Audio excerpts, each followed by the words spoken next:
A very pleasant good afternoon and welcome to Crutchfield Park here in Charlottesville, Virginia for a doubleheader, a North-South Valley League divisional clash between the Charlottesville Tom Sox and the Strasburg Express. I'm Luke Ned Carney alongside Zach Lambert. And Zach, I'm just going to be honest here. It's refreshing to see an opponent that's not the Stanton Braves or the Covington Lumberjacks. Yeah, one of the out-of-divisional games that just so happens to be a doubleheader. It is very nice to play these games, teams that Tom Sox don't really see too often throughout the year. This is the only time that they're going to match up in a rematch of the 2019 VBL Championship. And because of that scheduling quirk, the Tom Sox will not be making the trip to Strasburg this year to play in that small ballpark. And as we look at the stats here, we were talking about this a little bit off air. Strasburg comes in with some offensive numbers, but definitely aided by the park they play in, and they'll be playing in a much larger park today. Yeah, definitely a small park out there in Strasburg, but still, regardless, second most runs scored in the league at 131. They're still fourth in doubles and second in home runs, second most in RBI. So a high-powered offensive team, and even though you play in a small ballpark, you still got to make contact and put the ball out. So it'll be fun to see this high-powered offensive team against a team that really relies more on its pitching in the Tom Sox. Brady Kurtner will be on the hill for the Tom Sox here to start game one. He's out of Virginia Tech, and managers at the plate now meeting with the umpires who know what they're doing today. They're dressed in those light blue uniforms as the heat.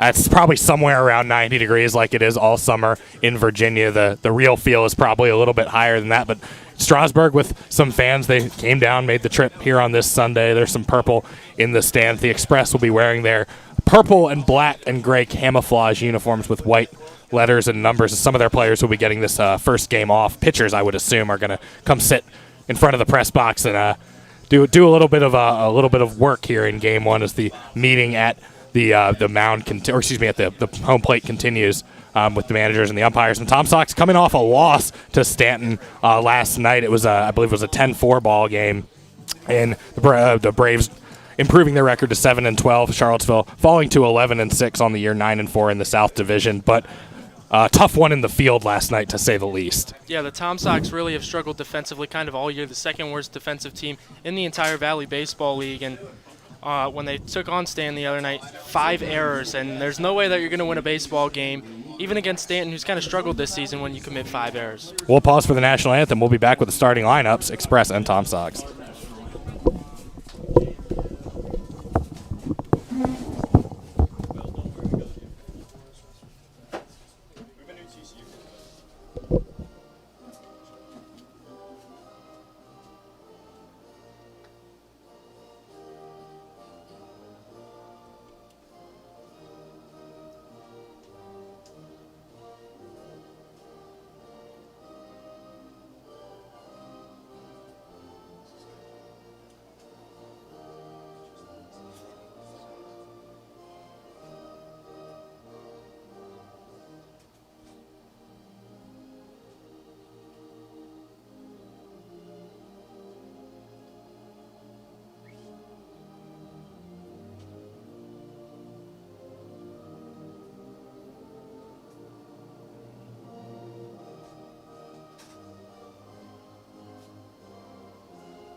National anthem complete. We now go into the starting lineups here for game number one. These will be 2 7-inning affairs here on this Sunday afternoon for the Express.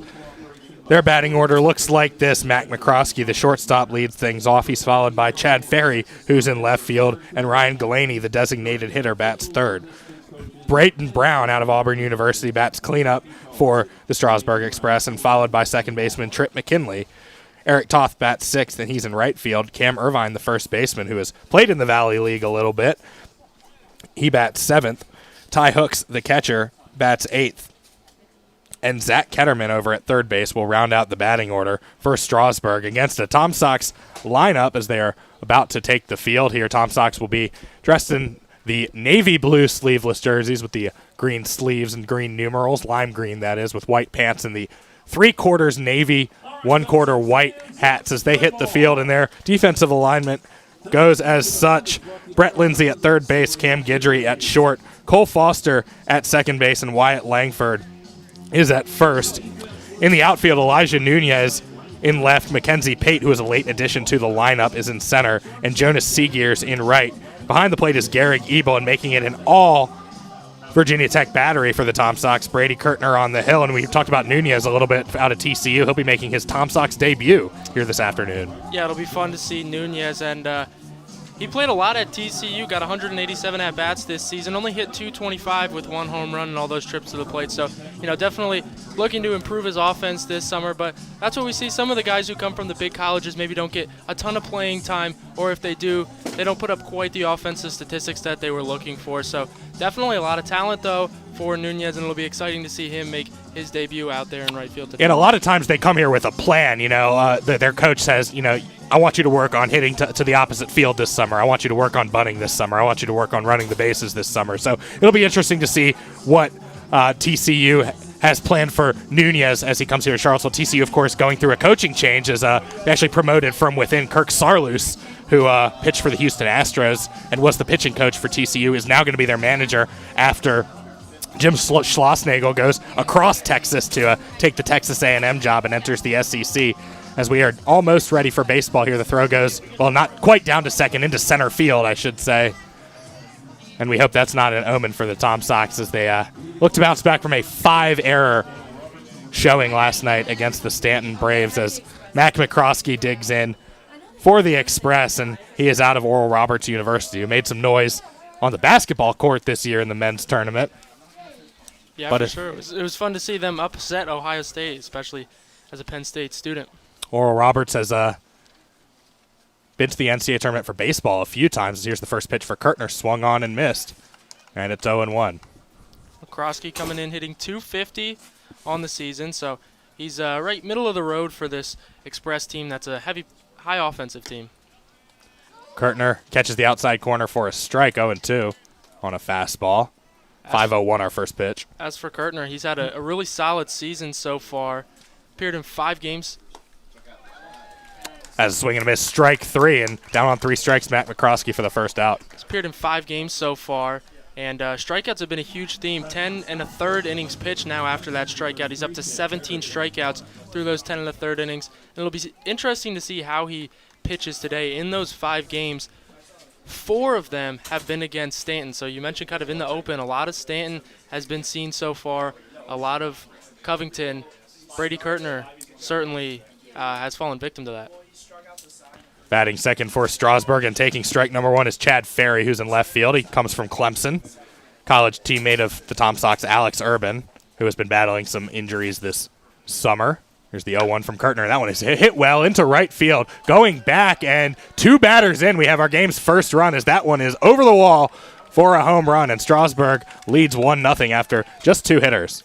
Yeah, no doubter there off the bat of Chad Ferry, and kind of talked about how this team hits a lot of home runs. They play at a small ballpark, but here they are at a big ballpark, and Chad Ferry wasting no time. Second pitch he sees over the right field fence, and Jonas Seegears couldn't even do anything but turn and watch that one fly. That one was absolutely launched. And that one hit to probably the most hitter-friendly part of this ballpark. It's 290 down the right field line. That one was kind of in between the light post and the foul pole. I'm not going to try and guess how long that one was, but he got all of it, and it's 1-0 Strasburg as Ryan Galaney, the DH, digs in and takes a strike.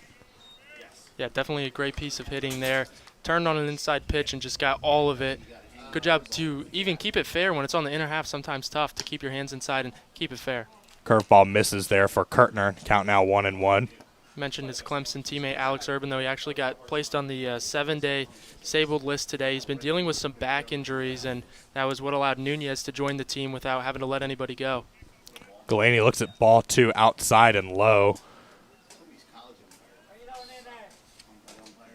Galaney has been one of the best hitters in the Valley League so far.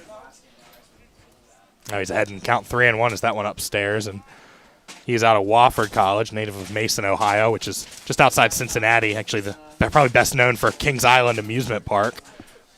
The 3-1 fouled back. Galaney. Mason also where one of the U.S. Open Series tennis tournaments is held every August. Yep. As for Galaney, he's leading the team in average at 352, and he's actually 5th in the entire league. So faces a full count here as Kurtner with the bases empty, one away. And that one is nowhere close. And Strasburg now with a one-out base runner following the home run and looking to jump with a big lead early as now the cleanup man, Brayton Brown, comes to the plate. And speaking of college teammates between these two teams, Brown out of Auburn plays with Tom Stock's second baseman Cole Foster. He was actually chopping it up with Foster during BP today. Two of them down by the Tom Sox dugout talking, gave each other a hug.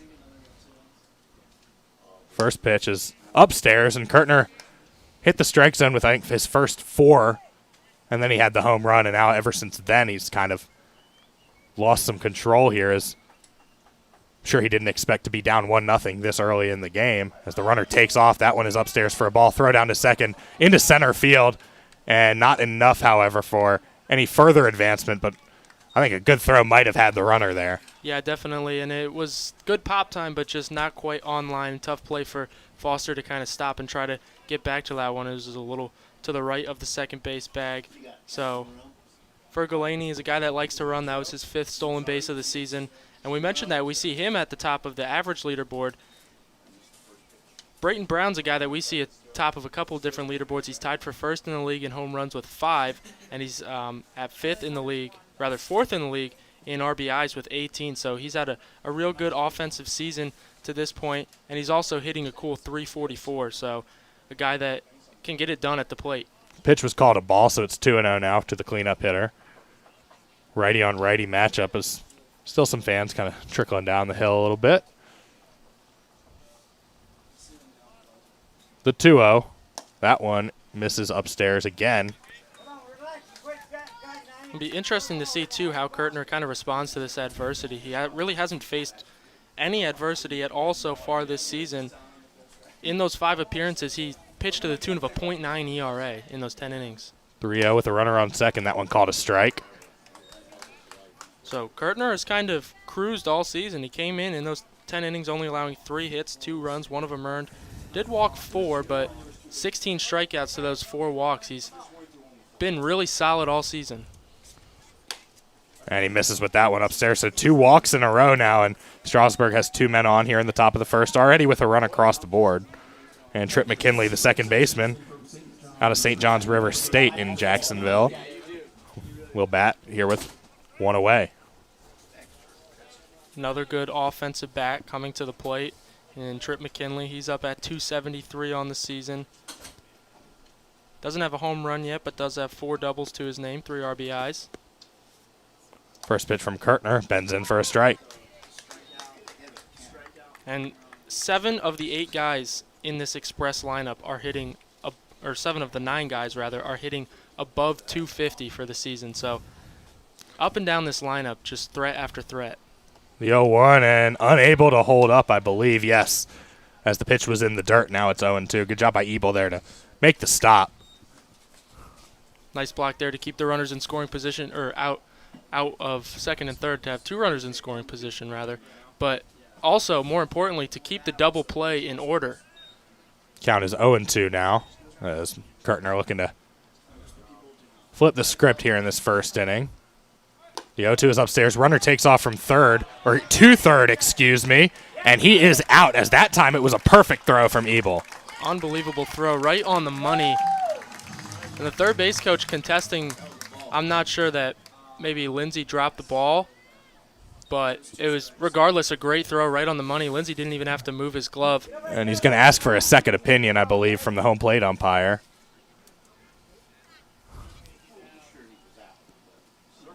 And there will be no overturn, and that's as far as you can go here in the Valley League with no video review, obviously. So now 2 away. The pitch was called a ball, so it's 1-2. And a runner remaining on first. So that was not a double steal. Yeah, not very heads-up base running there by Brayton Brown. You see the runner break for third, especially when the catcher throws down to third. You kind of got to follow him. Curveball in the dirt for a 2-2 count now.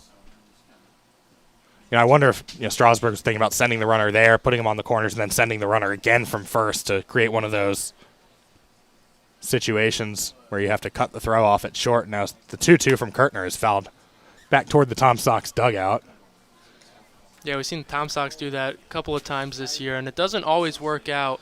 But the one thing that I've talked about on previous broadcasts is when you're playing in the Valley League or any summer league, really, chemistry is not always at the highest because you're not familiar with playing with all these guys.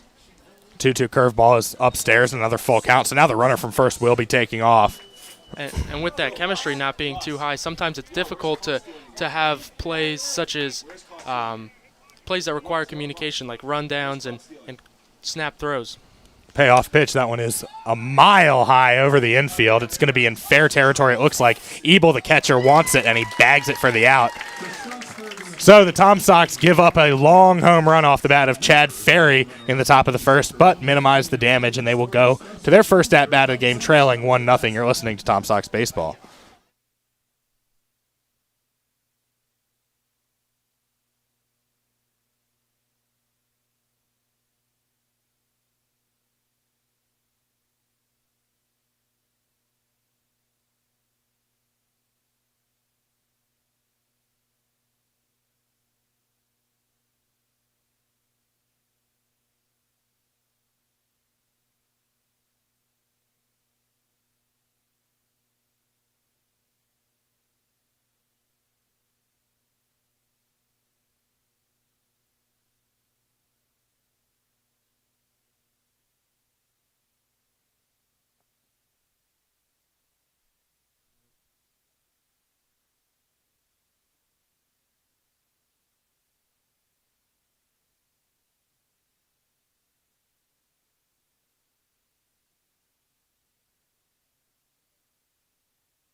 Back to Crutchfield Park. Luke Nat Carney, Zach Lambert here with you for the doubleheader here on this Sunday afternoon. And the Tom Sox trailing 1-0 after a mammoth home run from Strasburg left fielder Chad Ferry, second batter of the game. And now staked to a 1-0 lead will be Donovan Burke, the left-hander out of James Madison. And he plays right here in the heart of Valley League country. And he's been having a pretty good season so far. 3 games, 3 starts, and he's pitched to the tune of a 2.51 ERA, 16 strikeouts in 14 and a third innings, kind of carrying over the success that he had at James Madison this season, where he had a decent year. 33 innings pitched, 38 strikeouts, and a 3.0 ERA, so not a bad season there, and having a good season here in the Valley League as well. JMU, also, of course, the home of the Harrisonburg Turks here in the Valley League, and the home of the Valley Baseball League All-Star Game. For many reasons, it's probably the nicest park here in the league, and it's the most central location for everybody to get there. So, a couple weeks that'll be happening. We look forward to seeing some of the Tom Sox there, as Donovan Burke, the left-hander, faces Garrick Ebel, the catcher, leading off, and Ebel looks at a strike. It'll be great. It's Greg Howard calling the balls and strikes here for Game 1. Matthew Pierman is on the bases, and they will switch for Game 2. Pierman is actually a local product. He is the athletic director at Monticello High School. Ebel, one of those guys that has a chance to hear his name called for the All-Star team. He's only at 242 this season, but has battled some injury and hasn't been as hot since he's come back from injury. He was 0 for 3 in the game against Stanton, but did walk 2 times. He's down 0-1 here. Burke, long windup for him, and that one is grounded foul to the on-deck circle. Wyatt Langford and Mackenzie Pate will be due up second and third. Cal Stark, the DH. Cole Foster at second base. Jonas Seegers at third. That's 4, 5, and 6. And then Elijah Nunez, the left fielder, is seventh. Cam Guidry, the second baseman, or excuse me, the shortstop, bats eighth. And Brett Lindsay, the third baseman, rounds out the order, as I believe the bat broke on that. I'll have to get a new one.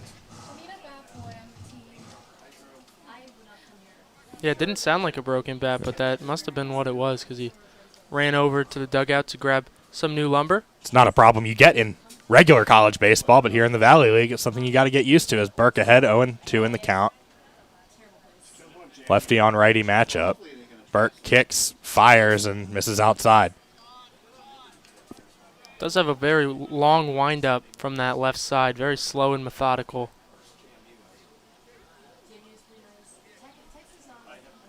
We'll give you the Strasburg defense after Ebel's at-bat, the 1-2. And that one is on the ground foul, this time toward the Strasburg dugout. It bounces off the fence there.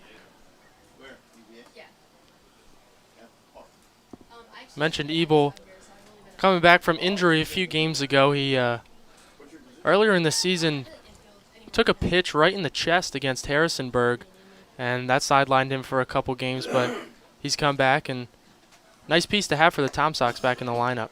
A swing and a miss, strike 3 on Ebel, and that ball in the dirt. The tag applied by the catcher, Ty Hooks, and there's one away, and the rest of the Strasburg defense looks like this. Zach Ketterman is at third. Mac McCroskey, the leadoff man, is at short. Trip McKinney plays second base. Cam Irvine at first. The outfield, left to right, Chad Ferry, Brayton Brown, and Eric Toth, and Hook, the aforementioned Ty Hooks, doing the catching for Burke, as Wyatt Langford digs in for the Tom Sox, and he was the hero in Game 1 against the Royals last week. He had the game-winning double with the bases loaded. That was one of 2 games of a doubleheader where the Tom Sox split with another North Division opponent. And the second half of that doubleheader, they were blanked not only in the run column, but then the hit column too. So, first pitch to Langford in the dirt for a ball, 1-0. Express up 1-0 following the Ferry home run in the top of the first. Tom Sox have one away here in the bottom half, and that one is in the air. Center field pretty well hit, carrying to the track wall, and that ball is gone. Wyatt Langford evens the score, and boy, that one didn't look like it was going to go coming off the bat, but it just kept carrying, and we are even. That ball was really well struck right over the 365 sign, and it was up a few feet on that hill out there in center field too. No wind blowing either out to center field, and that just kept carrying and carrying and carrying. And that ball probably doesn't get out of here if this game is played at a normal start time, 7 o'clock, but we're earlier here in the day for the doubleheader. And Brayton Brown, the center fielder, looked like he had a beat on it, but he just kept moving back and back until he couldn't go any further. And Mackenzie Pate now digs in a newly tied ball game. And the first pitch way over everybody for a ball. Yeah, it was interesting. You know, Brown kind of stood there for a second like it was going to be a routine flyout, and then paced back at kind of slowly before really turning and running to the fence. That's 365 to dead center as the 1-0 comes in upstairs, 2-0. It's 320 down the left field line here at Crutchfield Park, 345 to left center, 335 in the right field power alley, and then 290 down the right field line. So an asymmetrical ballpark. Hitters count now to Pate, who's in center field. And fists that one foul back to the screen, 2-1. Pate, a late addition to the lineup. Has been struggling a little bit of late, but last game against Stanton, 1 for 1 with 3 walks. Scored twice, too. So a guy that the Tom Sox would really like to see turn things around, because at the beginning of the season, he was probably one of, if not their best hitter. He's up in the count now, 3-1 as that one misses upstairs. Definitely looks like, at least today, that he's seeing the ball better, and last game a product of that too. So 2 of those pitches looked like they were pretty close. He took them real confidently, and last game with 3 walks. Sometimes the best thing for a hitter to get back on track is draw a couple walks, see the ball well. 3-1 is off the outside corner, ball 4. Now the first 3 batters for each team has gone the exact same way. Strikeout, solo home run, base on balls. And I wouldn't be too surprised if Mackenzie Pate does the same thing that Ryan Galaney did in the top half of the first inning and tries to swipe second base. Tom Sox love to run, and Mackenzie Pate is certainly one of the guys that loves to run as well, as he's got 8 steals on the season and he's only been caught once. It's a little more difficult, however. He's facing a left-handed pitcher as Cal Stark, the designated hitter, bats cleanup for the Tom Sox. As right on cue, they try to get Pate, and he just dives back safely. Nice little move there on the mound from Burke. And actually, that pickoff throw was thrown so well, Pate almost dove right into the glove. Thank you to our scoreboard man, Bob Morris, for spotting that.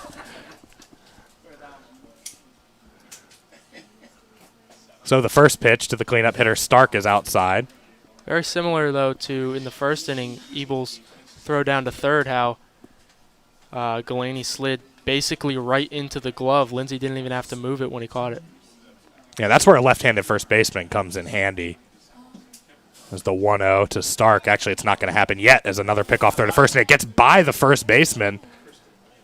Not going to be far enough, however, for Pate to go anywhere. And when you have a right-handed first baseman, he kind of has to turn unnaturally to apply that tag. If he's got a lefty, you can kind of just throw it right to the glove, and yeah, that move, tag's there. That move was pretty close to a balk.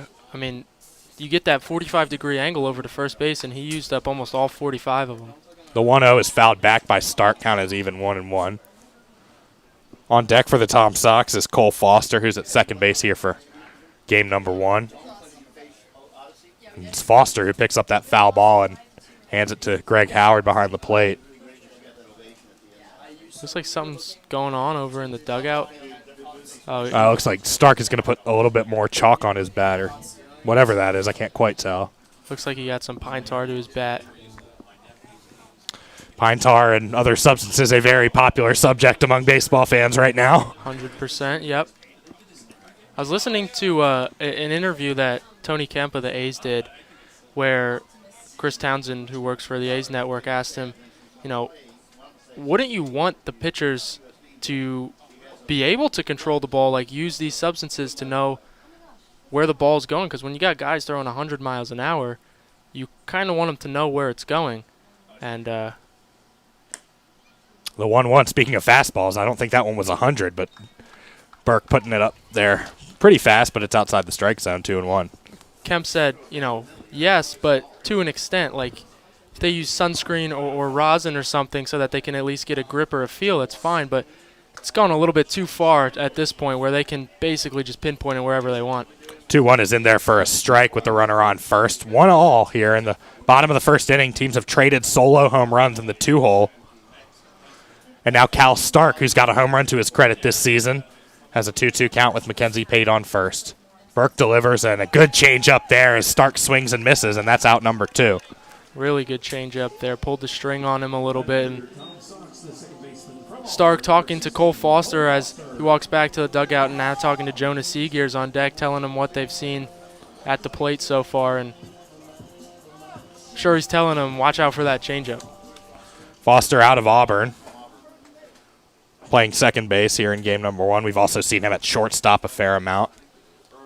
He was over at third base the other night, too. Flip-flopped with Cam Guidry about halfway through the game. First pitch to Foster is up at the nose for a ball. Foster, a guy that Tom Sox have penciled in there every day. 18th game for the Tom Sox. They sit at 11-6. 18th game for Cole Foster. Plays for Butch Thompson over at Auburn. Runner goes from first. The pitch is called a ball, and on the transfer, the catcher fumbles it and cannot make the throw to first, or excuse me, to second. 9 steals now on the season for Mackenzie Pate. And now hitters count for Foster with a man in scoring position. Tom Sox, after giving up a run in the top half of the inning, have evened it. Now with a chance to creep ahead here early. Burke steps off the mound. Foster, despite playing all 17 games, a little light in the RBI department, only 4, but number 5 sitting right out there, and all you got to do is poke one into the outfield. They're all playing fairly deep, and with the speed that Pate has on second base, a base hit definitely scores him. There's that changeup again, and Foster way ahead of it, 2-1 the count now. On top of the 4 RBIs, Foster's also hitting .242. He does have 6 doubles, though, so finding the gaps really well, but on the mound, he's given up one of the longest home runs that I've ever seen. Pate on second. He's got a big lead. Nobody holding him on. He creeps ahead even further. The 2-1 fouled back to the screen. It's 2-2. On deck is Jonas Seegears. He's got the orange Virginia Tech helmet. One of 3 Hokies starting today for the Tom Sox. He's out in right, Ebel behind the plate, and Kurtner on the mound. 2-2 to Foster in a 1-1 ball game with 2 away in the bottom of the first. Burke rocks, fires, and that pitch just off the plate. Catcher trying to buy the call there and did a decent job, but the umpire not buying. Yeah, maybe a little too much movement with the glove, if anything. a lot of umpires will tell a catcher, you move your glove, I'm not giving you the call. So a lot of it, getting those calls is in the subtlety of kind of how you receive it, and more so in the wrist movement than actually moving the glove. That'll make it a payoff pitch here with Pate on second. Burke looks back. He fires, and that pitch is downstairs for ball 4. So the second walk of the inning here for Tom Sock's batters. And actually at the College World Series, they've been having the umpires mic'd. And I think during one of the games, I heard the umpire say to the catcher, "Ball, but nice try." College World Series is another hot topic of discussion lately. I'm sure we'll get into that a little bit later, you being an NC State grad. Yeah, it'll be Mississippi State taking on the Vandy boys. As Vanderbilt will go for a second consecutive title. Here runners on first and second now for Jonas Seagears as we return. And he swings and misses at the first pitch. Yeah, that'll be Monday night for game 1, Tuesday night for game 2, and if necessary, Wednesday will be game 3 out in Omaha. Another thing Tony Kemp talked about in that interview with Chris Townsend was the Vandy boys a little bit, being one himself, and he talked about kind of the bond that a lot of them have around the big leagues. That one is off the fists, up the middle. It's going to be a tough play.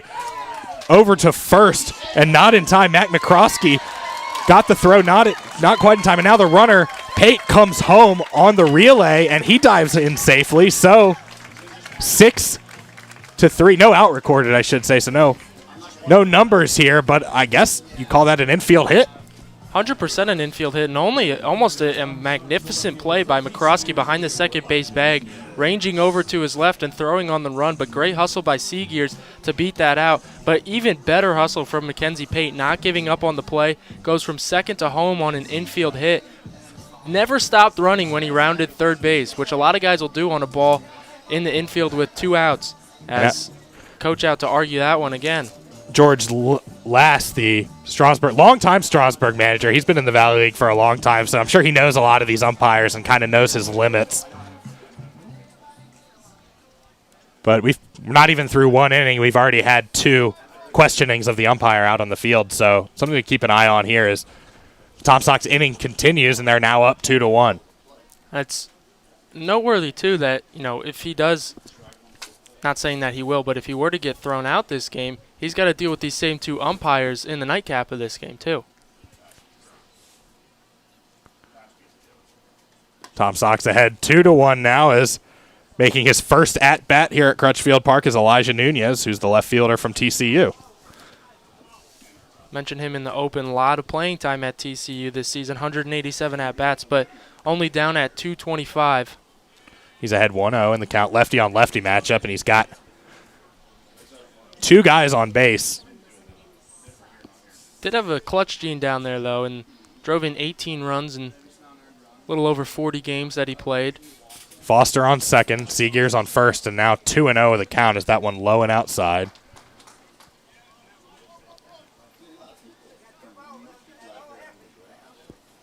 Kind of thought that coming into this one, walks might be a bit of a theme of this game, as the Express lead the league in walks by a pretty wide margin, and Tom Sock's. That one is on the ground to second, 4-3 on the putout. Routine ground ball from Trip McKinley to Cam Irvine, and the Express gets out of the inning. However, the Tom Socks get on top of the scoreboard after 1 complete. Charlottesville 2, Strasburg 1. You're listening to Tom Sox Baseball.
Welcome back to Crutchfield Park. Tom Sox ahead 2-1 after a seesaw first inning.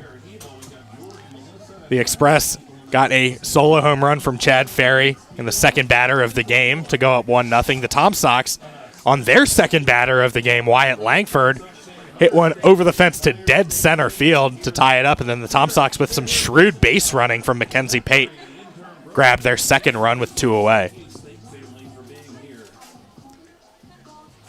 Brady Kurtner heads back out.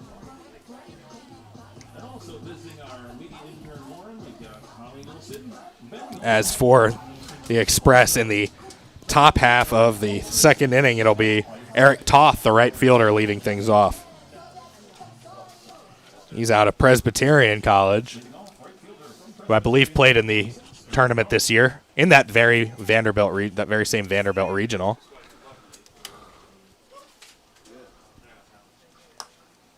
And that pitch outside. Toth, kind of a sneaky guy down towards the bottom of the order. He's third in the team in hitting at .290, but down in the 6 hole. And he hits that one off the end of the bat to short center field. Pate gallops on and makes the catch. And I was going to say this before the pitch, but I didn't get a chance to. Presbyterian, possibly one of the best mascots in Division I sports, with the blue hose, meaning socks, not an actual garden hose, but I like to think it's a big blue garden hose. Kind of like the pale hose out in Chicago. Cam Irvine, the first baseman, comes up. He is a Valley League veteran. I recognize that name from a couple years ago, and he fouls the first pitch out. 0-1. He's at .250 this season, 10 for 40. No home runs, but he's driven in 6. Kurtner misses with the 0-1. Now the count is even, and Irvine was a member of the Harrisonburg Turks in 2018. And he hits this one again off the end of the bat, this one to left field. Nunez came in to start. Now he drifts back and makes the grab 2 away. 100% the ball is carrying out there today, a little bit more than these fielders expected. We just saw it there. Nunez first broke in on the ball and then had to go back probably like 6 or 7 steps before putting that away. And we saw Brown out there earlier in center field for the Express, kind of looked like he was camped under a ball that wound up carrying over the fence. Ty Hooks, the catcher, digs in for Strasburg with 2 away and nobody on. And well, if you told me Hooks was a catcher and he didn't have equipment on, I wouldn't believe you, because one of the smallest guys on the team as he looks at a ball. As this one is fouled in the air, over the dugout, and out of play. Yeah, Hooks out of Winthrop, the catcher. No official height listed on the Express roster, but holds the bat real high. 1-1 is outside for a ball. Zach Ketterman, the third baseman and the 9-hole hitter, would be next for Strasburg if Hooks can get on base. 2-1 Tom Sox, top of the second of this first of 2. 7-inning affairs for this doubleheader, as that one is lined softly to second base. On one hop, Foster gloves and whips it over to Langford at first for the out. So 1-2-3 go the Strasburg Express in the top of the second. And as we go to the bottom half, the Tom Sox 2, the Express 1. You're listening to Tom Sox Baseball.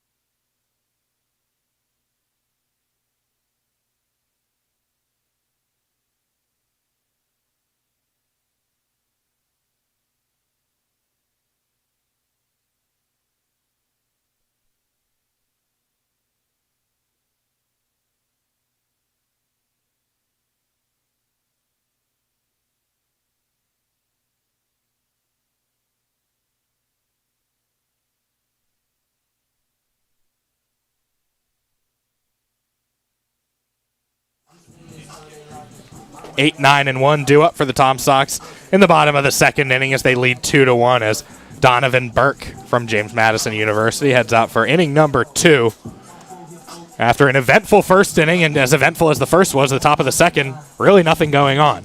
Yeah, great bounce back inning from Brady Kurtner on the mound, kind of showing great poise from a young pitcher to just retire them 1, 2, 3. Some good hitters there too, especially Eric Toth.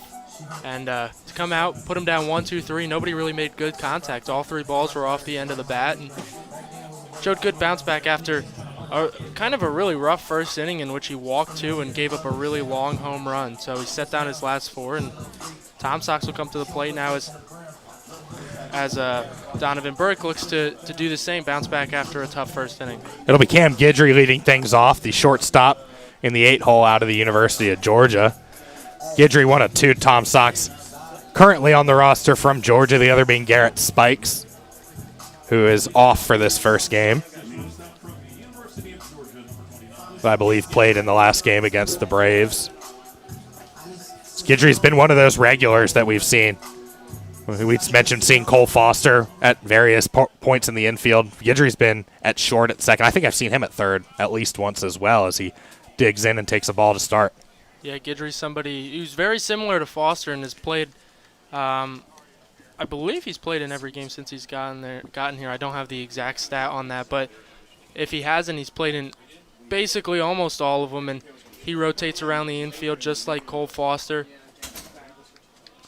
The 1-0, and that one down and in. Guidry plays for Scott Strickland at the University of Georgia. Strickland has been to the College World Series as a coach, not with the Bulldogs, with his alma mater, Kent State, in 2012. Georgia just missed out on the NCAA tournament this year. They were one of the last 4 teams out of the field, as 9 other teams from the SEC made their way into the tournament, as that one is called a strike. Speaking of the SEC and Mississippi State, who's going to be playing in the College World Series, the Tom Sox will be happy when that College World Series ends because they're going to get at least 1 Mississippi State player. 2 of them were involved in that walk-off last night, too. The 2-1 to Guidry. That one is hit sharply to second, knocked down by McKinley, and he recovers just in time to get the out at first. Nice recovery there by McKinley. Ball was hit right on the screws by Cam Guidry, who was really struggling going into about 2 games ago where he broke an 0 for 13 stretch. He got a hit that game, and then was also 1 for 4 against Stanton the other night, so hitting the ball hard. And 9-hole hitter Brett Lindsay comes to the dish for the Tom Sox. He's 5'10", 170 out of Eastern Mennonite University. And he swings at the first pitch. 2 bounces to short.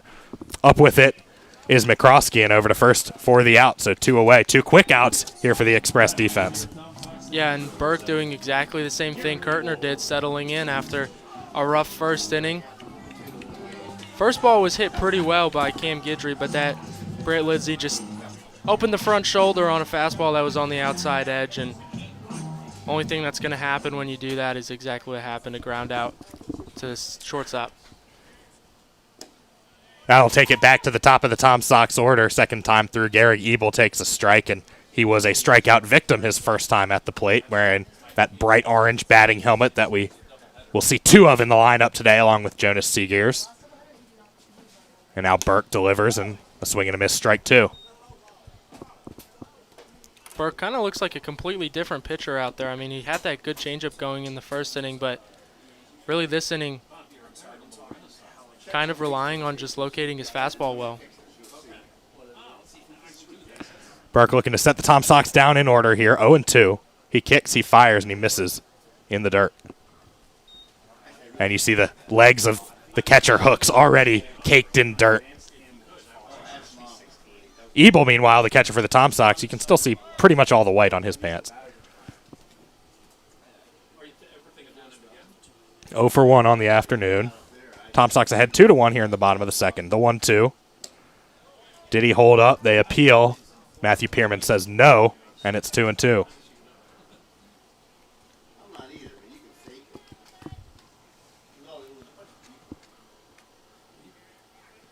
Ebel, that strikeout. It's only the 6th time he struck out all season. He's been pretty consistent on putting the ball in play. The 2-2. And he is a strikeout victim once again, this time of the looking variety. And Ebel 0 for 2 in 2 plate appearances. Nice pitch there by Donovan Burke, and a nice job there by Strasburg to get out of the inning, 1-2-3. It's 2-1 going to the third. You're listening to Tom Sox Baseball.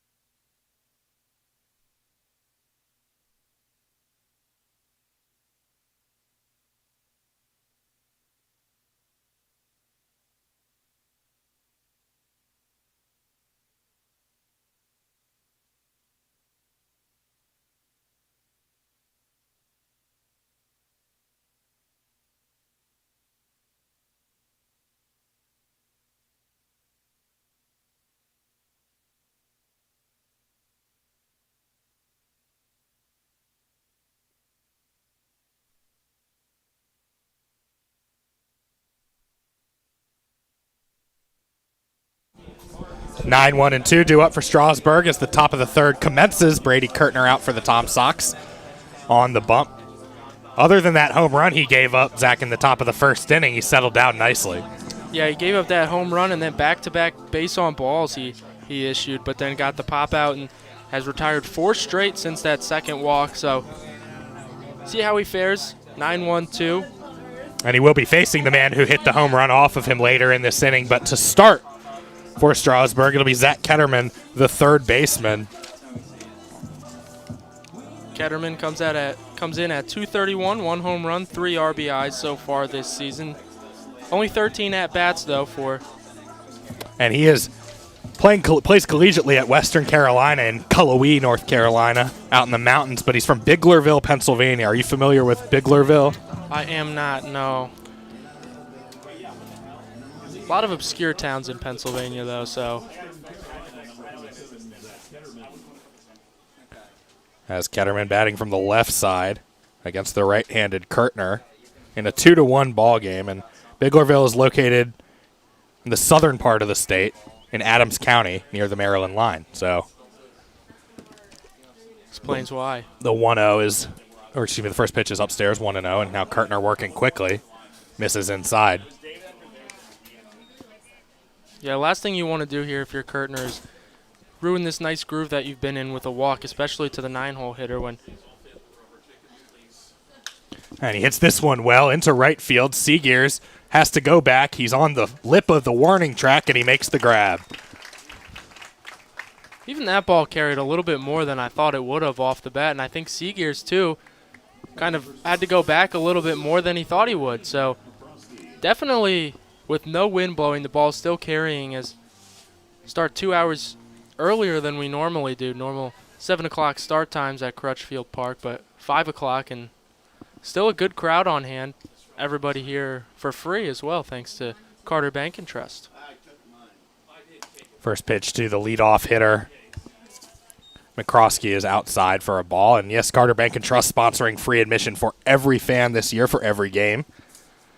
So come on out, as that one is a fastball swing and a miss, strike 1. And great promotion staff here, too, for the Tom Sox. There have been some fun promotion nights. I know Bark at the Park just happened the other night. The 1-1 is swung on and missed again, strike 2. And great life on the fastball there from Kurtner, blowing it right past him.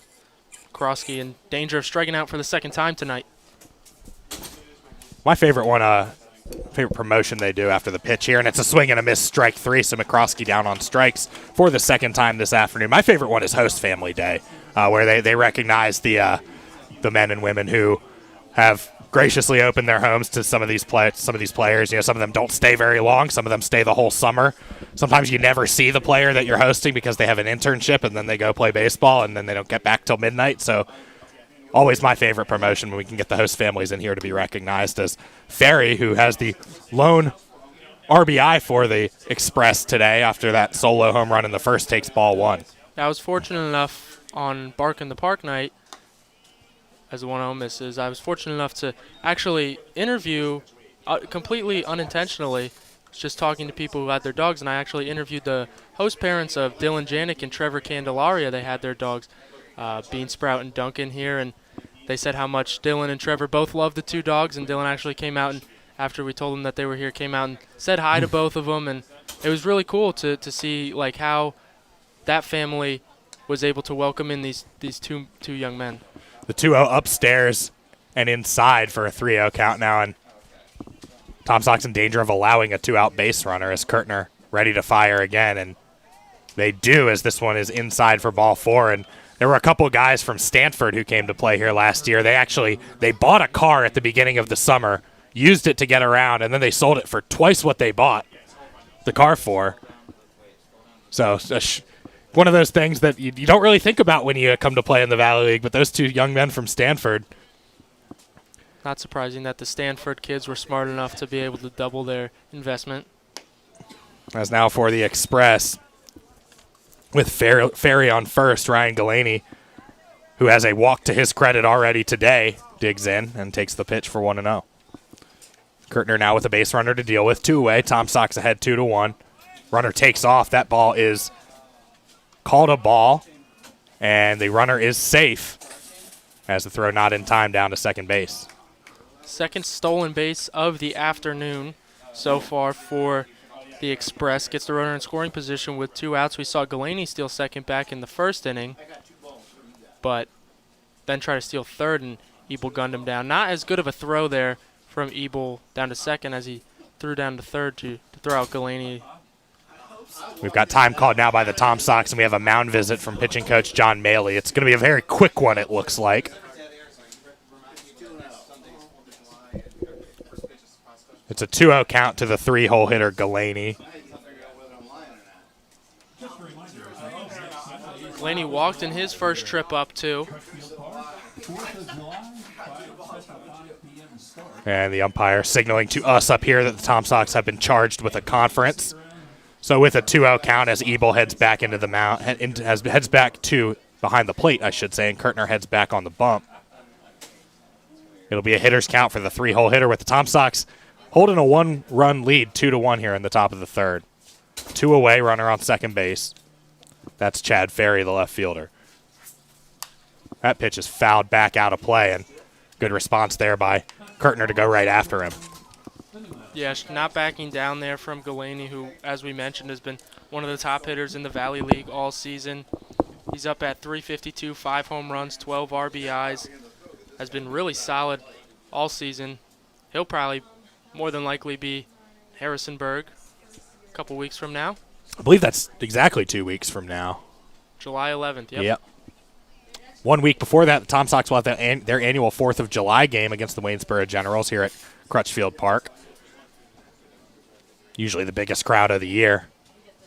The 2-1, that one is called a strike at the letters, and they throw down to second, not close, to get the runner as he slides back in safely. That big crowd will once again be entirely free. Did we mention that Carter Bank and Trust provides free admission for everybody this season? I don't think we can do that enough. Many thanks to them. Been a longtime sponsor of the Tom Sox. As the 2-2 now forthcoming, Kurtner delivers, and that one is hit in the air.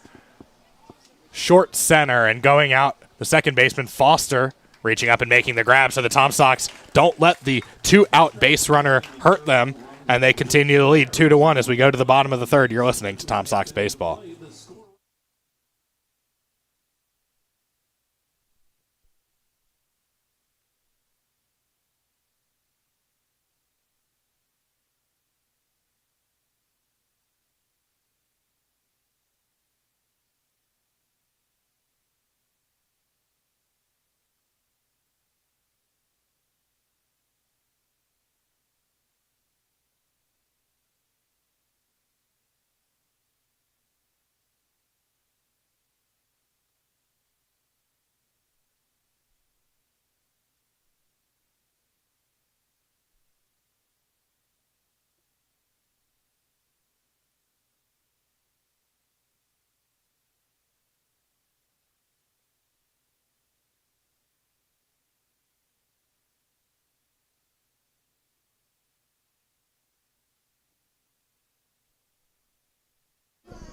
Tom Sox up 2-1 here in the bottom of the third as Donovan Burke out of James Madison University did a good job to respond after giving up 2 runs in the bottom of the first inning. Donovan Burke, actually, those are 2 family names in my name, so I was remarking on that. My mom's last name is Burke, and her mom's maiden name was Donovan, so I feel like I'm watching one of my brethren out there as he throws the final warm-up pitch, and for the Tom Sox here in the bottom of the third inning, it'll be Wyatt Langford, Mackenzie Pate, and Cal Stark, and Langford responsible for getting the Tom Sox offense started back in the first inning. Long home run to dead central. A really great swing there from Langford. Tie things up, and I mean, if you would have looked at the box score after the first inning without looking at the location, you might have thought that this game was actually being played in Strasburg. 2 home runs in the first inning, but both pitchers have done a good job of settling in since then. Lefty on righty matchup. Langford at first base here for game number 1, which is, I believe, where he's played most of his games. He's also listed as a catcher. He's caught 2 games so far for the Tom Sox. He caught, I believe, the other night against Covington. First pitch called a ball. Now Burke out of the windup, misses outside. He also caught against Stanton on Friday night. Went 1 for 4 in that game. Hitters count now, 2-0. Burke delivers, and Langford tried to check his swing, couldn't hold up. It's a strike. Florida participants in the NCAA tournament this year. For a short time, they were eliminated after just 2 games in their own regional. That was the surprise of the first weekend of the tournament, in my opinion. The 2-1 to Langford is stung but foul, and it'll get out of play. To touch a little more on Langford catching and some other of the Florida boys. Langford was in on the 24th, Thursday, behind the dish when his battery mate, Chase Santala, came into the game against Covington, and 3 2/3 innings, slammed the door, 8 strikeouts.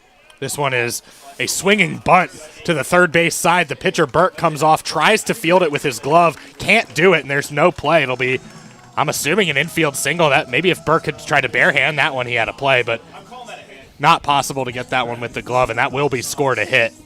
Yeah, 100% an infield single, and it's crazy how baseball works. First time Wyatt Langford's up, he hits an absolute bomb to dead central. Next time he's up, swinging bunt about 30 feet up the third baseline. Both times he's on base. Here's Mackenzie Payton. As a former Tom Sox intern once said, baseball can be baseball sometimes. And that's, I think, a perfect illustration as Pate digs in. He's walked already once today, and he takes a strike. Also, I believe, a stolen base. Came around to score, too, on a great heads-up base running play. Tom Sox ahead 2-1. That was the run that broke the tie in the bottom of the first. Now we're in the bottom of the third. Nobody away here. 1 runner on and an 0-1 count to Pate. Out of Coastal Carolina, facing JMU's Donovan Burke. And that one is up and away for a ball. Speaking of his time at Coastal this season, 69 trips to the plate for Pate, hit .217, left the yard 3 times, so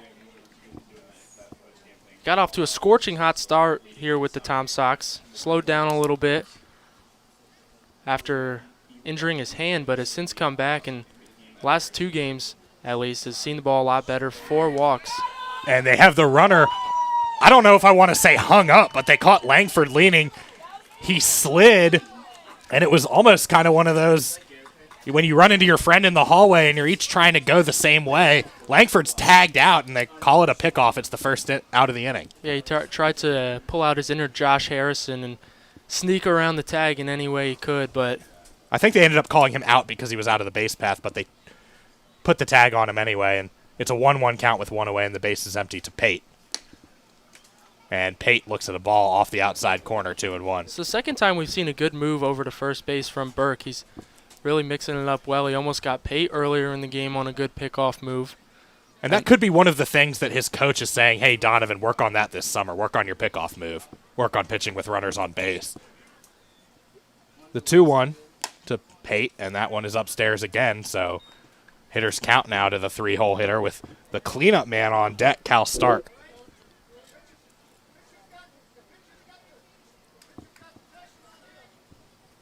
Mentioned Pate walked in his first trip to the plate. Walked 3 times on Friday as well. It's 1 for 1. Scored twice.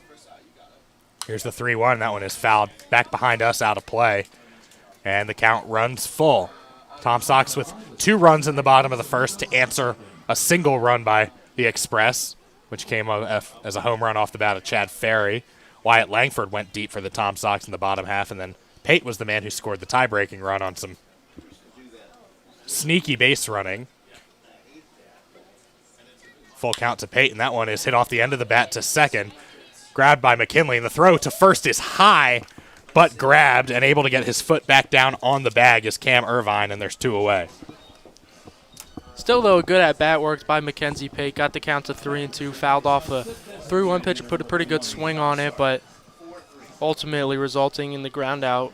However, as a hitter, you know, you go back to the dugout saying, yeah, I grounded out, but I worked a good at-bat, saw the ball pretty well, and positive signs for Mackenzie Pate and positive signs for the Tom Sox, who really need him to hit hit the ball well, as he's been kind of a mainstay out there in center field. Now the DH Cal Stark takes the plate. He struck out his first time at the dish, and he takes a strike to start. Stark is also a catcher and I believe sometimes a first baseman for the Tom Sox out of Weatherford College in Texas. So you know this heat doesn't bother him very much.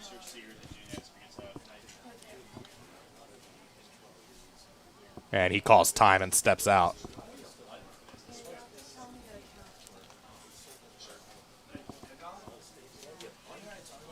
Outfield for the Express playing pretty deep for Stark, but straight away as the curveball stays upstairs. 1-1. Some action in the Strasburg bullpen. There's a lefty thrown out there, another lefty, I should say. Tom Sox don't have anybody throwing right now, but all the pitchers are out there. The 1-1. That one is over the inside corner, strike 2. For Stark, he comes into the day at 188, and Tom Sox have kind of struggled in the offensive department lately. Down at 216 as a team, and talked to Coach Kohler a little bit before the game. He said the offense has been a little bit stagnant lately, but he thinks that they're good to bounce back eventually. They got too much talent to not bounce back, and saw last week get a no-hit in the nightcap of the doubleheader. Stark just gets a piece of that one, and it's off the glove of the catcher, so he stays alive for at least one more pitch. And Cole Foster would be next for the Tom Sox should the inning continue. Complete opposite case then for the Express. You know, they're the high-powered offensive team. Tom Sox are the team that leans on their pitching. Here's the 1-2. And that one's spoiled and sent foul toward the batting cage. And from the Tom Sox hitter's perspective, it's a bummer that they don't get to play at that park in Strasburg this year, because that's where you go if you want to pad your stats. Yeah, we've had some Tom Sox players in the past before going to Strasburg. You see their eyes light up that they see that they're going there, because they know that's, if they want to get a home run this summer, that's the park to do it in. As Burke set to deliver another 1-2 to Stark. And this time Stark gets a hold of one, sends it to right center field with some carry, and it bounces and will roll up against the wall. Stark cruising into second base. That's where he'll stop. And on a 2-strike pitch, a good piece of hitting there from the Tom Sox cleanup man. Yeah, you said it best. A fantastic piece of hitting. Doesn't try to do too much with the ball. Gets fastball kind of let her high outside and just rides it out into right center field. Gets himself a 2-out double and a chance for the Tom Sox to score here and pad their lead a little bit. And you know, it's only the third inning, so you might say it's early, but then you remember that it's only a 7-inning game, so any run you can get, even if it's in the third inning, we're approaching, you know, the halfway mark in this game. It's Cole Foster now, who's at second base today.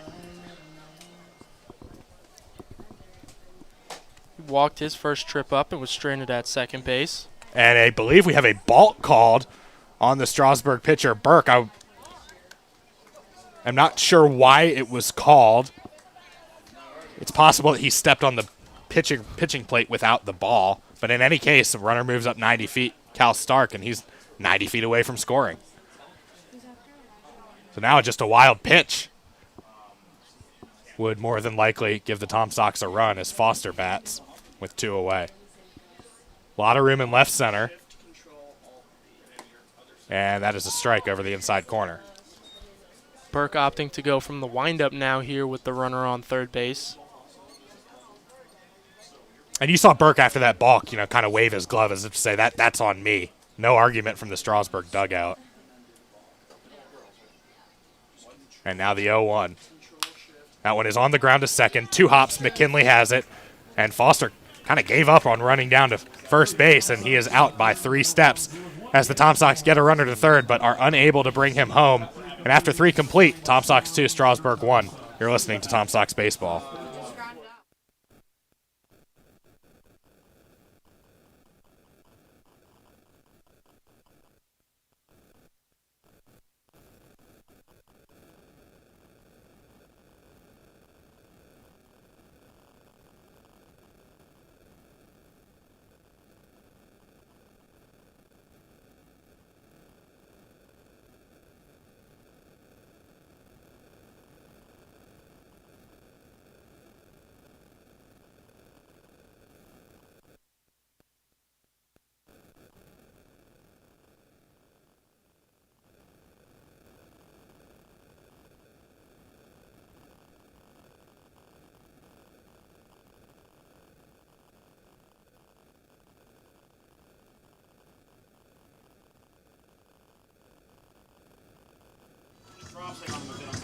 Back at Crutchfield Park, game one between the Strasburg Express and the Charlottesville Tom Sox. Tom Sox have a 2-1 lead as we go to the top of the fourth, and it's time to turn it over to Zach Lambert. Thank you, Luke. Top of the fourth inning, Brady Kurtner back out there for his fourth inning of work. Has really settled in after that first inning in which he gave up a home run to Chad Ferry. Second batter of the game, it'll be Brayton Brown, Trip McKinley, and Eric Toth due up 4-5-6 for the Express as Brown 0 for 0 today, walked back in his first trip to the plate, but definite threat at the plate from the right side. 5 home runs and 18 RBIs. Tied for the league lead in home runs. Tom Sox got that runner to third, but unable to get him home. We'll see if that comes back to bite them in the late innings. First pitch from Kurtner is a breaking ball that misses upstairs.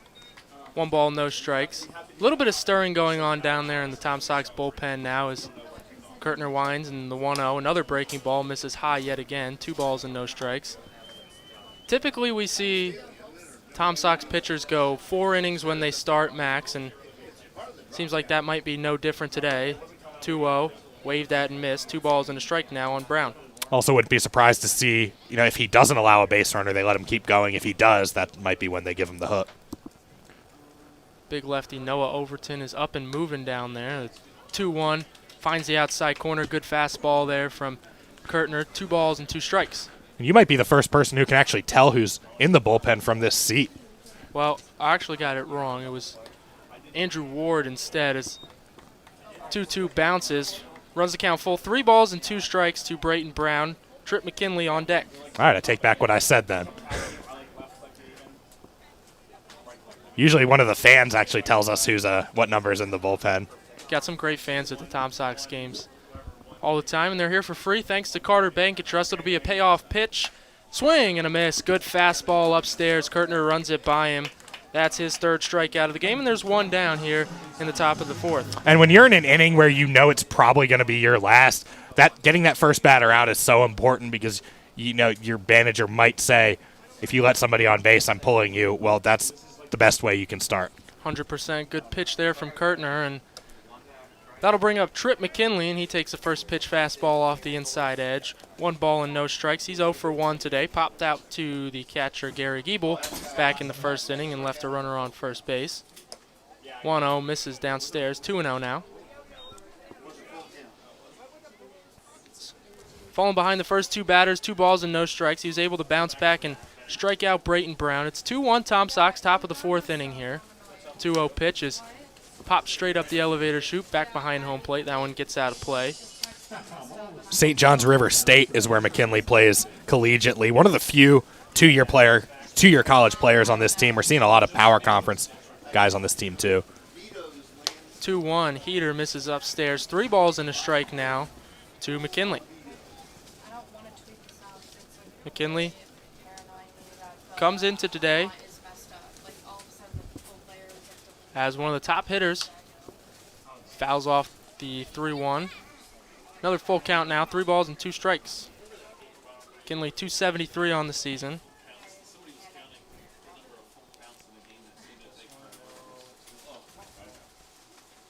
Kurtner has his sign, winds, deals. Here's the pitch. That one misses upstairs. Ball 4, he walked him. So a runner on first base, 1 out now for Eric Toth. And you'll see the Tom Sox middle infield move to double play depth. Real tough to turn double plays here in this league with the wood bats kind of slowing the ball down just a tiny bit. Toth has bounced into 1 double play so far this season. Comes up 0 for 1 so far today. Kurtner set at the belt. Big lead off of first base and a pickoff throw. Diving back in safely there is McKinley. And we've already seen one runner get picked off the bases today. That was Wyatt Langford for the Tom Sox, and nobody wants to be the next guy to do it. McKinley definitely a threat to run over there at first base. 7 steals, not running, and the first pitch is chop foul down the third base line. Good grab there by the Express third base coach, and he wings it back over to the Tom Sox dugout. He doesn't look like he's too far removed from his own playing days. Already 2 steals of second base so far today for the Express.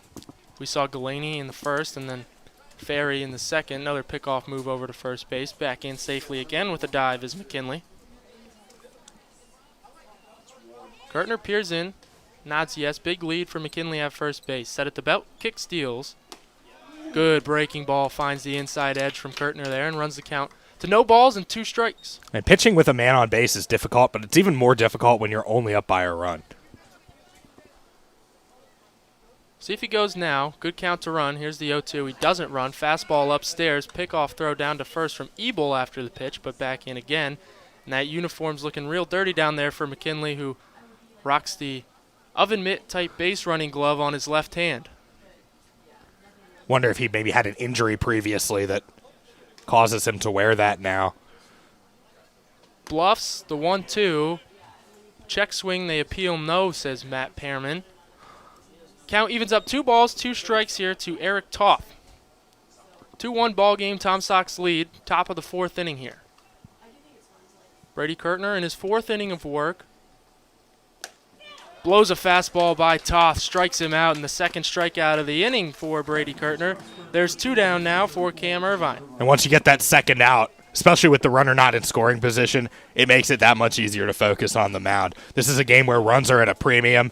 You don't even want to let this guy get to second base if you're the Tom Sox. Wouldn't be surprised to see Trip McKinley running pretty early in the count here as Kurtner deals the first pitch, misses upstairs, 1 ball and no strikes.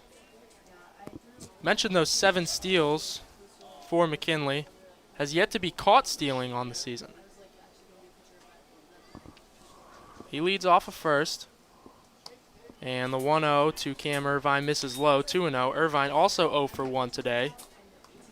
He's out of High Point University, native of Penn Laird, Virginia, which is over right in the heart of Valley territory in Rockingham County, not far from where the Turks play. And time called now for the Tom Sox. We have another mound visit. Yeah, using up their mound visits pretty early in this game, but then again, this one only going 7 innings. There will be a nightcap to this doubleheader. About 30 minutes after the end of this game, 2 of the top teams in the Valley League doing battle today. The Express were in first place for a little bit, but they've fallen down to 2nd in the North Division, 1 game back of the River Bandits. But good news for the Express, they're tied in the loss column. They've just played 2 less games, so they win both of them today. Kind of control their own destiny, even though we're only about halfway through the season. And we'd like to remind you that Tom Sox Baseball is brought to you by Crutchfield Audio, Video, and more since 1974, the official sponsor of Crutchfield Park at Charlottesville High School. I'm going to go ahead and check the Valley League scoreboard if I have a minute. So we've got all doubleheaders today, all North versus South matchups in this new scheduling format this year. I'll actually hold off on that because we've got the batter back in the box. So back in the dugout goes the coach. Greg Howard, the home plate umpire, points to Kurtner, says we're ready to play, and Kurtner comes set at the belt, now deals the 2-0. Another breaking ball that misses high, and that's kind of a theme that we've seen so far this inning. Kurtner missed upstairs with multiple curveballs, falls behind Irvine now, 3 balls and no strikes. Runner goes on the 3-0, swinging and fouling this one back behind home plate. 3 balls and a strike. And when you miss high consistently like that, it means he's releasing it a little bit early. If you get into a habit like that in the middle of an inning, it can be hard to break, especially with a man on base. Probably what prompted the mound visit there. See if they run again. Good count to do a hit and run on not running on the 3-1. And fastball finds the inner edge, runs the count full 3-2. So no longer holding him on at first base is Langford. And he will be going here. Kinley will be off with the pitch. Kurtner ready. High leg kick in the 3-2. Popped up first base side, getting out of play, foul. We'll try it again, 3 balls and 2 strikes. And people talk about what makes a great base runner. It's not just being fast. It's knowing when to run, too. Knowing the best counts to steal bases. Knowing who you've got at the plate, where they might hit the ball. It's interesting to see the Express there try the hit and run on 3-0. Maybe try to catch Kurtner sleeping with just a little get-me-over pitch. But count full now, 3-2. Here's the pitch, and that's high, ball 4. Irvine walks, and that'll put runners on first and second. 2 outs for Ty Hooks. Catcher. Hooks is 0 for 1 today. Grounded out to second in his first trip up. That was back in the 2nd inning, and he walks up with those dirty pants from a hard 3 innings behind the dish so far. He's really had to work back there, but he's done a good job. Hooks comes out of Winthrop University. His hometown listed as Rock Hill, South Carolina, so he really doesn't have to go far at all to play his college ball. Maybe a few blocks. Holds the bat real high. And the first pitch to him misses high. Ball and no strikes. And we mentioned missing high is an issue of release. And it's another thing that happens when a pitcher starts to get a little tired out there. The ball starts to elevate on you a little bit. And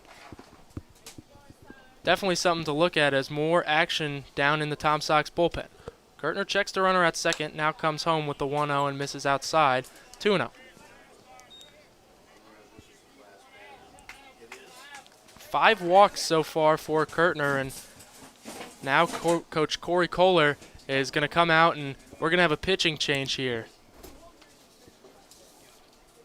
First one of the game for either team is not common. You see this in the middle of an inning. A lot of times the coach will let the pitcher kind of work himself out of the inning. But in a 2-1 ball game here in the 4th inning, and we're only playing 7 here in this doubleheader, probably the right move for the Tom Sox. It'll be Andrew Ward, the lefty, 6'3", 255 out of VCU, coming on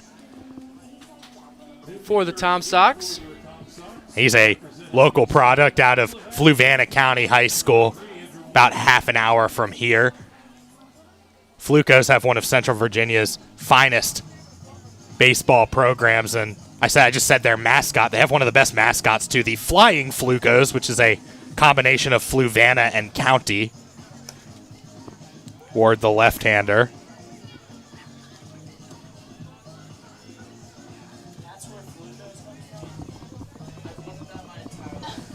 And I just got a comment wondering if that really is where the name Flukos comes from, and I can tell you with absolute honesty that it is, and they are very proud of that mascot. Andrew Ward so far this season, 3 innings pitched in 2 appearances. 8 strikeouts in those 3 innings. He's given up an earned run, though. He's got an ERA of 3.0. 1 walk, so pitched pretty solid. He struck out 5 against the Harrisonburg Turks in 2 innings of work back on June 18th, in which he threw 41 pitches. Also a member of a tournament team as VCU. Went to Starkville for the regionals and obviously did not advance as Mississippi State is still playing. But VCU in the Atlantic 10 had a fine season. They actually play their games at the Diamond, which is the home of the Richmond Flying Squirrels AA team and the former home of the Richmond Braves. So Ward finishes his warm-up tosses and asks home plate umpire Greg Howard for a new ball. He's got it, and as he comes in, he's in a bit of a precarious situation. 2 balls and no strikes to the catcher and 8-hole hitter Ty Hooks. He's got runners on first and second. Both of them are the responsibility of Brady Gertner, who exited the game. It's 2-1 Tom Sox lead, top of the 4th inning. Ward set at the letters and decides to step off. And interesting for Hooks here, as 2 pitches into your at-bat against a righty. Now in a 2-0 count, you're facing a lefty.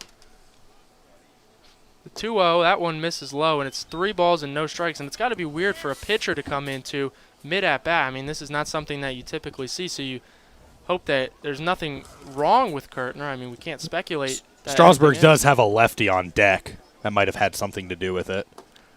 3-0 misses low. Ball 4, and now the bases are full of express as Zach Ketterman comes up to bat. And I wonder if Ward was just, hey, let's get this batter over with. I can refocus in this first full batter I'm facing. And it's you'd think is a more favorable matchup with the lefty on lefty. Lefty on lefty matchup, as you mentioned. Zach Ketterman, he's 0 for 1 so far today. Flew out to right field in the 3rd inning. First pitch to him, fastball finds his own, no balls and a strike. And if I remember, he got a pretty good piece of that ball. It just kind of died on the warning track, so this is definitely a guy you need to be aware of, despite hitting in the 9-hole. Ward's got his sign, comes set, checks the runner at second base, now comes home with the 0-1, and that's a breaking ball, and it misses outside. 1 ball and 1 strike.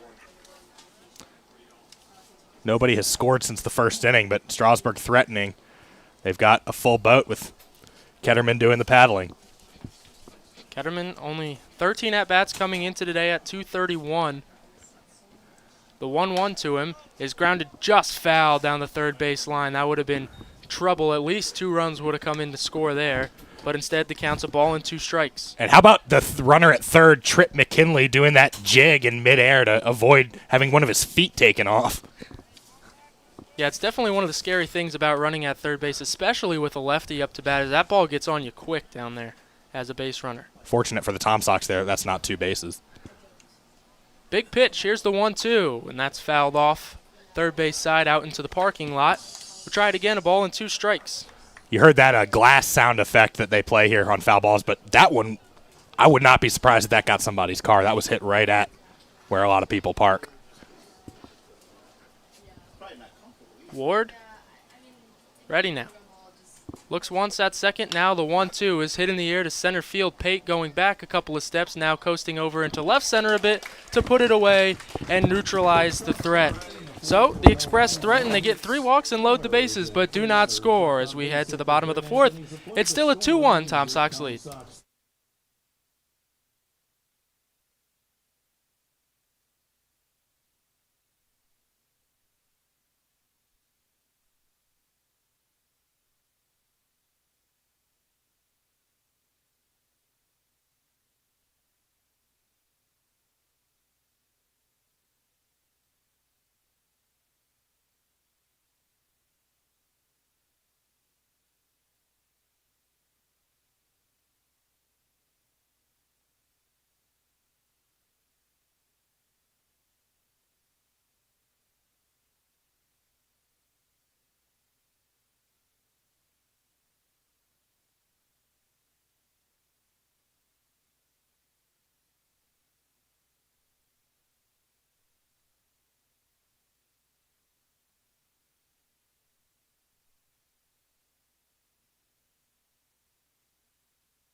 Two-one Tom Sox lead as we head to the bottom of the 4th inning. Both teams scored in the first inning. 2 solo home runs in the first, and then a heads-up base running play by Mackenzie Pate in the bottom half of the first inning is how we got here. Back out for his 4th inning of work is Donovan Burke. He'll face Jonas Seegears, Elijah Nunez, and Cam Guidry. That's 6, 7, 8 in this Tom Sox lineup. Seegears comes up 1 for 1, singled back in the first inning and was left at first base. Lefty peers in and comes home. First pitch to Seegears is swung on and hit in the air, shallow right field. Going back is the second baseman McKinley, and that ball's going to drop down in front of Toth and over into second base. No, it looks like McKinley made a jumping catch and a very late call by the umpires as McKinley jumped and caught the ball and then ran another like 20 feet out into right field before presenting it to the umpires. And I think Seegears thought that one was down too as he was hustling hard into second base. And I think the umpires also thought that one had dropped because we didn't see a signal until the second baseman McKinley held up his hand. But I'm a little confused as to how the outfielder didn't call that ball. Usually you're taught that the outfielder calls off the infielder, but Strasburg fortunate there that Seegears isn't standing on second or even third base. So with 1 out, Elijah Nunez digs in for his second at-bat as a member of the Tom Sox and takes a first pitch fastball on the outside edge. No balls and a strike. Lefty on lefty matchup here. Tom Sox left a man on third in the bottom of the 3rd. Strasburg left him loaded last inning. Lots of missed opportunities for these two sides early on as a good breaking ball freezes Nunez and drops into the strike zone. It's no balls and 2 strikes to the TCU Horned Frog. TCU was knocked out of their own regional by Oregon State, who was in turn knocked out by Dallas Baptist. The line in the 0-2, breaking ball misses outside and low. A ball and 2 strikes. Nunez grounded out to second base his first time up, and that stranded 2 runners. TCU, well, I should say they'll be looking for. They have found their new coach. Pitching coach Kirk Sarloos promoted to the head job. 1-2 misses, 2-2, and LSU, another school that has found their replacement coach too. Yeah, Jay Johnson out of Arizona, who the Wildcats had a fantastic year this year. Made it to Omaha. LSU, a great gig to get. If I'm not mistaken, I'll wait till after the pitch. Here comes the 2-2 pitch. It misses inside, almost hit Nunez, and from 0-2, the count's run now full to 3-2, 1 out, bottom of the 4th, 2-1 Tom Sox lead. I was going to say, if I'm not mistaken, Arizona the only school I should say this season to make the men's and women's College World Series. Here is the payoff pitch, and that's inside, ball 4, so Nunez on base for the first time as a Tom Sock with 1 out, and that'll bring up Cam Guidry. And the way the Tom Sox have this lineup structure, they've got guys at the bottom of the order who can hit the ball. You think at the bottom of the order, it's just the kind of those sure outs to get back to the top of the order, but that's not the case here with Cam Guidry and Brett Lindsay in the 8 and the 9 holes. Arizona women's basketball team also a fantastic season, so a great year for that athletic program down there. They also had the #1 pick in the NBA draft a few years ago, DeAndre Ayton, as the first pitch to Guidry's hit in the air down the right field line, but slicing foul and bouncing out of play. DeAndre Ayton and his team, the Suns, 1 win away from playing for an NBA championship. And not to get too deep into this, but, no LeBron, no Steph, no problem for the NBA playoffs. I'm having a great time watching it. Yeah, it's been a really fun playoff, and a lot of teams in there. The Bucks, Clippers, Suns, teams that, either haven't won at all or haven't won in a really long time, as the 0-1 misses inside. Guidry's got to dance out of the way of that one, a ball and a strike. And Guidry, a tough guy to double up if you're Strasburg. I know the infielders are playing that way, but he was one of the fastest, if not the fastest player on the Georgia roster this season. Checks the runner at first, checks him again. Long look over there, and time called now by Guidry. Guidry was kind of the go-to as the designated pinch runner in late game situations for Georgia this year. Ball's hit back up the middle, off the bare hand of Burke. Now barehanded at second base by McKinley. Low throw to first base, squirts away, and moving over to third base now is Nunez. Nobody covering home plate, but Burke alertly goes and covers before Nunez can scurry home. So now there's runners on the corners here with 1 out for the Tom Sox and Brett Lindsay up to bat. So I think that one glanced off the pitcher, maybe his arm or his elbow as he reached up to grab it. It was a good job by the shortstop McCroskey to barehand it and give himself a chance, but the throw a little too hot for Irvine. And at first, Nunez wasn't going to advance, but he saw the ball trickle a little bit farther as now we're going to get time called and a mound visit for Strasburg. Yeah, and I think this one is to just go check on the pitcher. That's why home plate umpire Greg Howard's going out to talk too, because if they talk about strictly the injury, and it looks like they're analyzing that left hand, which I believe is where the ball hit, and infielders say, one of the things they hate the most is when pitchers try to barehand a bouncing ball back up the middle. Just let your defense work. But as I was saying, if they talk nothing other than injury, this does not count towards their mound visits for the game. Right, and you don't normally see the umpire out there immediately. You normally see him go out there later to break the mound visit up. The fact that he was out there already indicates to me that was an injury timeout more than anything.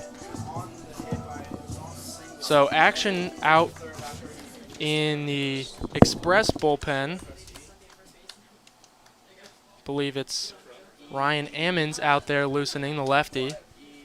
Runners on the corners here, 1 out, and a chance for the Tom Sox to add some insurance. Bottom of the 4th, they lead 2-1. First pitch is a bunt from Lindsay down the third baseline. Nunez stuttered on his way home, but the throw goes to first in time for Lindsay. Guidry will advance to third as nobody was covering there. So a run in on a RBI sacrifice bunt for Lindsay. Guidry goes all the way to third base, and it's now 3-1 Tom Sox here, bottom of the 4th. I think that was technically a safety squeeze because the runner Nunez did not break until the ball was actually bunted. It doesn't matter. It counts just the same, as it's like a merry-go-round as now Guidry takes the place of Nunez on third. Lindsay ends up on first Lindsay was thrown out, so pardon me on that. Just a runner on third. That'll bring up the top of the order in Garrett Giebel, and Nunez kind of lucky that they didn't go home. He stuttered about halfway down the line and hesitated, but the throw went from Ketterman over to first base. First pitch to Ebel's in there, and I think they might have had a shot at Nunez at home had Ketterman just decided to go home with the ball. And that's where the bunt throws the defense off. They're not expecting that to happen. The catcher's not expecting that to happen, least of all. 0-1 to Ebel, who's 0 for 2 with 2 strikeouts today, and he hits this one in the air. Shallow right field, going back onto the grass about a step or two is McKinley to put it away and retire the side. But the Tom Sox get a run and extend their lead to 3-1 as we head to the top of the 5th inning here on Tom Sox TV.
Top half of the 5th inning here. Tom Sox hold a 3-1 lead over the Strasburg Express as the lefty out of ECU, Andrew Ward, is back out. He came in last inning, faced 2 batters, walked 1, and retired Zach Getterman to leave the bases loaded. And both teams, Luke, we were talking about it a little bit during the break, both teams kind of struggling stranding runners so far today. Yeah, Strasburg loaded the bases in the top of the 4th, had a golden opportunity to tie the game or more, but Andrew Ward came on and shut things down for the Tom Sox defense. And now in the bottom half of that inning, how big was that run that the Tom Sox got across the plate here in a 3-1 ball game, in a game where, to that point, nobody had scored since the first inning?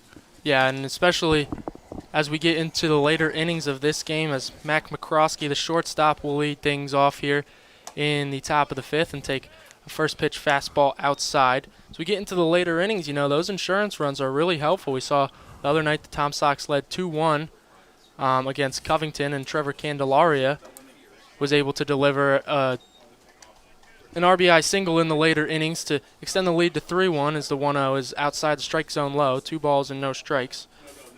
So insurance runs huge, even though the Tom Sox bullpen has been very solid so far this season. 2-0, fouled back 2-1. And this being the 5th inning of a 7-inning game, the Tom Sox are going to have to go all the way through the Strasburg order one more time to complete this game. McCroskey, the first of those 9. He's 0 for 2 today. He swings through a 2-1, 2-2. He struck out twice and is in danger of getting the sombrero. You're not the kind of hat trick you want. You want a hat trick if you play soccer or hockey, but not baseball. Ward, standing on the third base side of the rubber, winds, deals. The 2-2 is in the dirt. Blocked nicely by Ebel. 3 balls and 2 strikes. McCroskey came in at 250. Here's the payoff pitch, and this one's lined softly out into right field, and that one's going to get down in front of Jonah Seegers out there, who plays it in, and it's a leadoff single for Mac McCroskey. I heard the bat crack all the way up here, even though that ball was hit off the end. That kind of just shows you how hard Ward is throwing out there. And really good job there by the Strasburg hitter, McCroskey, to just kind of go with the pitch and put it where there wasn't anybody. And now the Express has their leadoff man on, and in a 2-run ball game with the man who has their only RBI to this point. Yeah, Chad Ferry homered all the way back in the first inning, and he squares to bunt now and takes the first pitch in there. 0-1, he pulled the bunt back. Mentioned he homered in the first and then walked back in the third.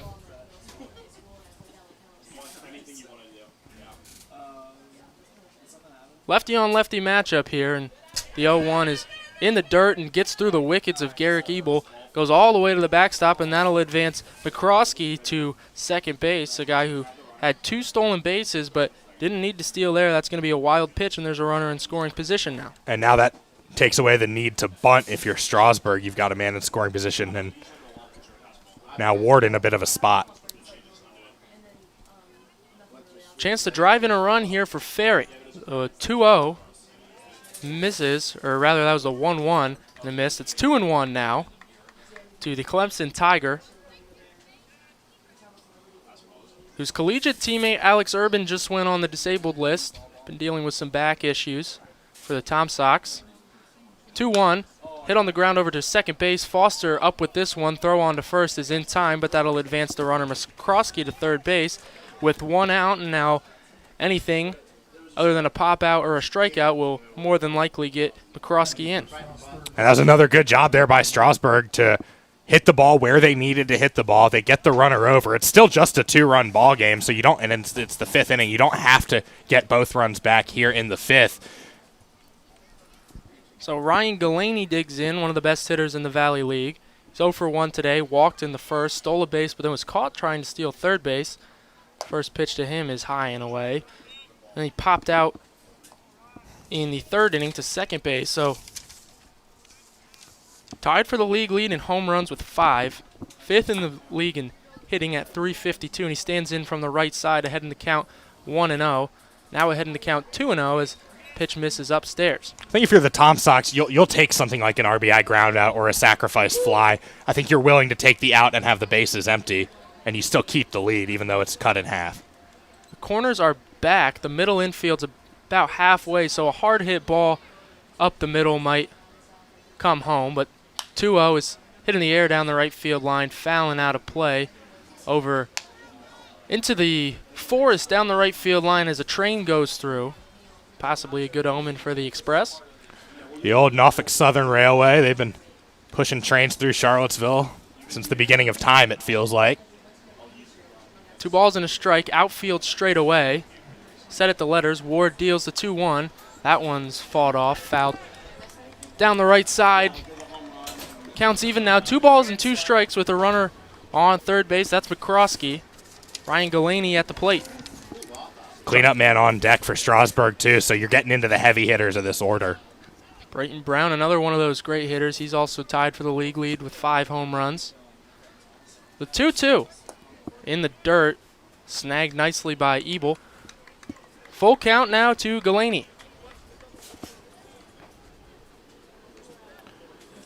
Galaney's already stolen a base today, so he's probably the last guy you want to put on the base paths. He awaits a payoff pitch, and here it is. And it's in the dirt, blocked by Ebel. Squirts away a little bit, but not far enough for McCroskey to come home. So Galaney walks. He's going to be on first base, and there's runners on the corners now with 1 out for Brayton Brown, the cleanup hitter.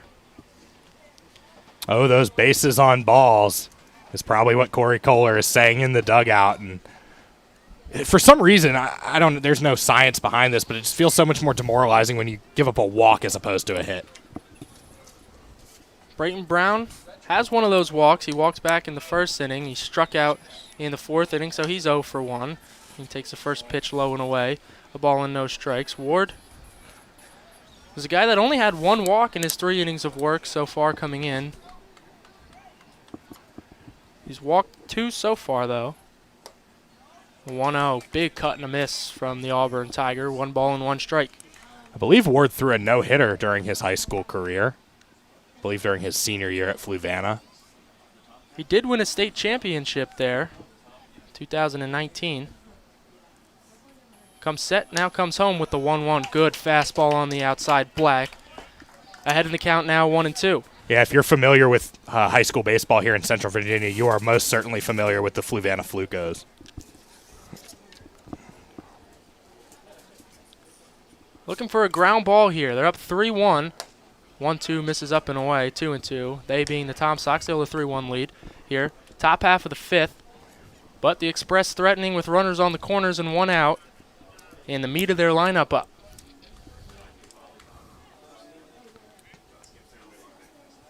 Brown awaits a 2-2. And he swings and misses at it. Strike 3. Great pitch from Andrew Ward. And the Tom Sox are one out away from getting out of danger. And what a great job there by Andrew Ward. He put that one low in the zone, and Brayton Brown looked like he was playing Augusta there, as this was the second weekend in April, as he comes up empty there on that golf swing. And after the strikeout of Brown, which was Ward's first strikeout, that prompts a mound visit from head coach Corey Kohler, and doesn't look like he's looking towards the bullpen quite yet. But he does take the ball from Ward, and in comes the tall righty, James Vaughn out of Duke. That'll give me a second to update the scoreboard here in the Valley League as we get some numbers on Vaughn. Over in Stanton, the Braves lead the Newmarket Rebels 3-2. Up in Winchester, it's 1-0, the Royals over the Lumberjacks. The Cannons and the Turks are tied 0-0 in the bottom of the first inning, and they're still delayed in Front Royal between the Generals and the Cardinals, and all of those games are games 1 of 2 here in this new North versus South doubleheader Sunday format. So we now have the stats on James Vaughn, who is 2-0 on the season, but comes primarily out of the bullpen. He's got a 2.45 ERA and 4 strikeouts, 3 walks through 3 2/3 innings pitched. He pitched on Thursday against Covington. He went 1 1/3 innings, gave up a run on 3 hits.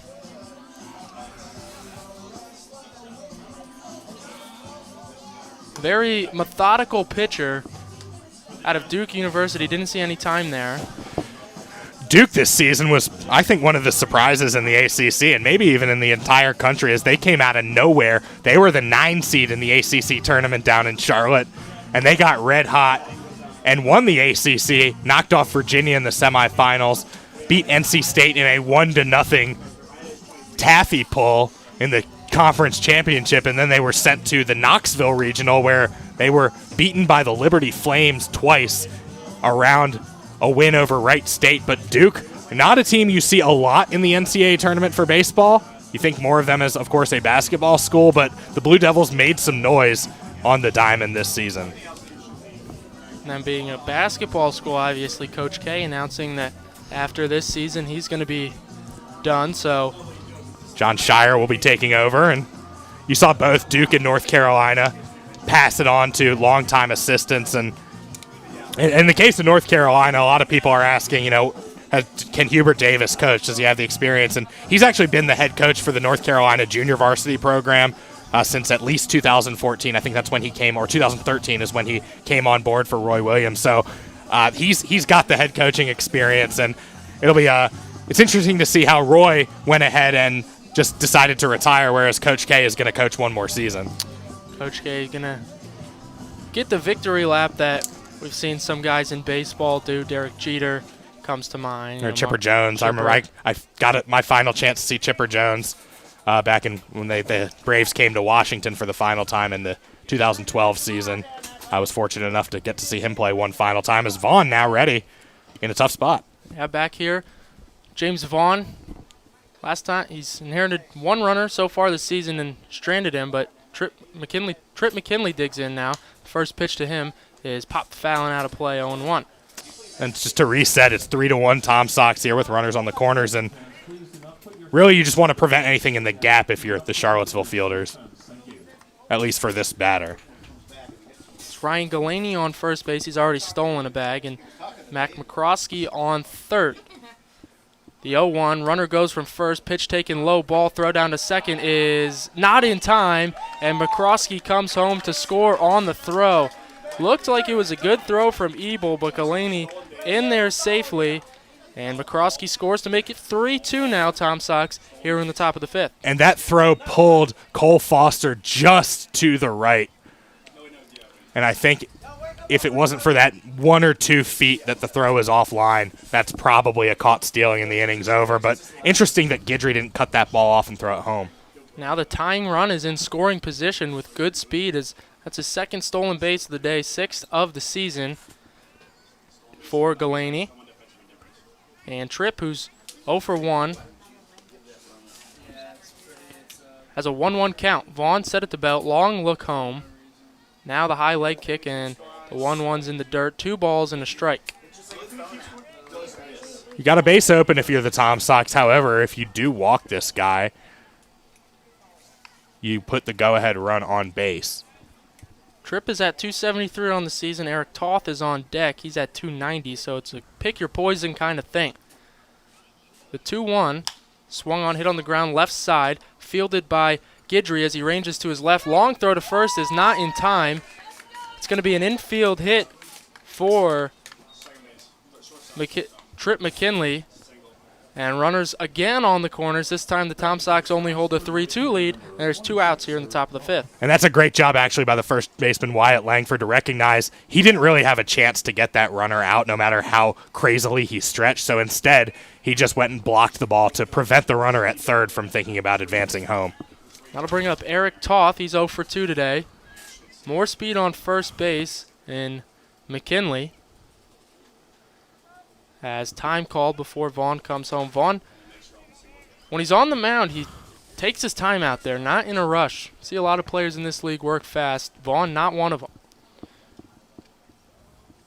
First pitch to Toth is off the outside corner, a ball and no strikes. Looked like a good pitch, but Ebel came up a little early, maybe anticipating McKinley to run. He did not steal a bag his first time on base, but's got 7 of them on the season. Toth awaits a 1-0. That one's low and away. 2 balls and no strikes now. And Zach, to go back to that grounder hit by the last batter, that was also a great job by Guidry to make sure that ball didn't get through the infield because that almost certainly would have let the run score. Yeah, tough play ranging over into the 5.5 hole over there and throwing on the run. Would have been a great play. Vaughn checks the runner, now comes set at the belt.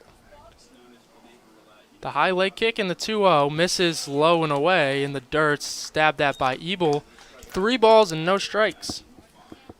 We saw Brian Hayes today for the Pirates make a great throw and from foul territory on the left side, and that was similar to the throw Guidry was going to have to make there. Guidry's not as far, but it's 3-0 to Toth. Runners on the corners, 3-2 Tom Sox lead, top of the 5th, and 3-0 is on the inside corner, 3 balls and a strike. Big opportunity here for Vaughn to bounce back. We've seen Tom Sox pitching dig their way back from behind in the count. Now a huge spot for it here with runners on the corners and 2 away. See if McKinley runs. Good count to run on 3-1. He's not, and 3-1 misses. Ball 4, he walked him, so now the bases are loaded for first baseman Cam Irvine. Tom Sox do have a right-hander up in the bullpen. And Cam Irvine, former Harrisonburg Turk, plays collegiately at High Point, but he's from right here in the Valley, Penn Laird, Virginia, home of Spotswood High School. Lots of walks so far today. Bases loaded, 2 outs. The first pitch to Irvine is swung on, hit in the air to right field. Seegears over a couple of steps and puts it away, no problem. And for the 2nd inning in a row, the Strasburg Express strand the bases loaded. We're going to the bottom of the 5th inning. It's 3-2, Tom Sox lead.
Fifth inning stretch just completed here at Crutchfield Park as the Express are going to go with a new arm on the mound. It's still a lefty. Looks like lefty Cameron Clonch out of Mooresville, North Carolina, and East Carolina. Another lefty on the bump. East Carolina hosted a regional this year in Greenville at Clark LeClaire Stadium. They advanced out of that regional, and then they drew Vanderbilt in the Super Regional. Vandy won 2 games out of, actually both games. It was a sweep to end the Pirates season, and that's how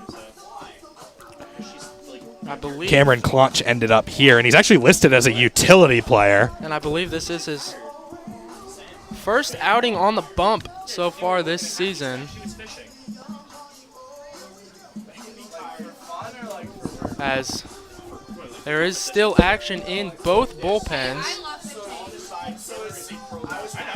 As I think the Tom Sox. I think it's Garrett. Is that Garrett Wright out of TCU? I think 35 was what. I thought it was 25 that they signaled to us, but that's Brady Kurtner, who's already been pulled from the game. So I think that's Garrett Wright, who is also new to this team out of TCU. But hey, with the Tom Sox going back to that top of the 5th inning, how about that Houdini-like escape? The second straight inning, Strasburg loaded the bases. The Express got a run, but the Tom Sox still have the lead. The Express have stranded 8 runners on base so far through 5 innings, and not that the Tom Sox have been particularly great with it, as they've stranded 4 of their own through 4 innings, but they still hold a 3-2 lead here as Wyatt Langford digs in to lead off the bottom of the 5th inning for the Tom Sox. He's 2 for 2 so far today. He homered back in the 1st inning, and he singled on a swinging bunt to up the third baseline, but got picked off in the 3rd. And the first pitch to him is swung on and drilled out into right center field, giving back to the track, leaping at the wall and making a fantastic catch, but it comes out of his glove, and now Langford is on his way to 3rd. He's got a triple, and we are officially on cycle watch here at Crutchfield Park. And Brayton Brown, what a tremendous effort there by the center fielder. He stayed down on the ground for a minute. It looks like he's okay, but he looked like he banged his shoulder blade against one of those signs out there on the field, and I thought, like you, I thought for a second that he had come up with a tremendous catch, but if you're the Tom Sox, you'll take that. You've got a runner in scoring position trying to get this run back here with nobody out. 90 feet away is Wyatt Langford, who needs a double to complete the cycle, and the infield comes in for Strasburg with Mackenzie Pate digging in. He's 0 for 1 today. Walked and came around to score in the 1st. And the first pitch is upstairs, ball 1. He also grounded out to 2nd in the 3rd. Sorry, Zach, if this was a 9-inning game, you really could be on cycle watch, but now it's kind of up in the air if Langford's going to get another at-bat. If the Tom Sox score enough, he will. The lefty kicks and deals the 1-0, and that's in there. 1 ball and 1 strike to Mackenzie Pate.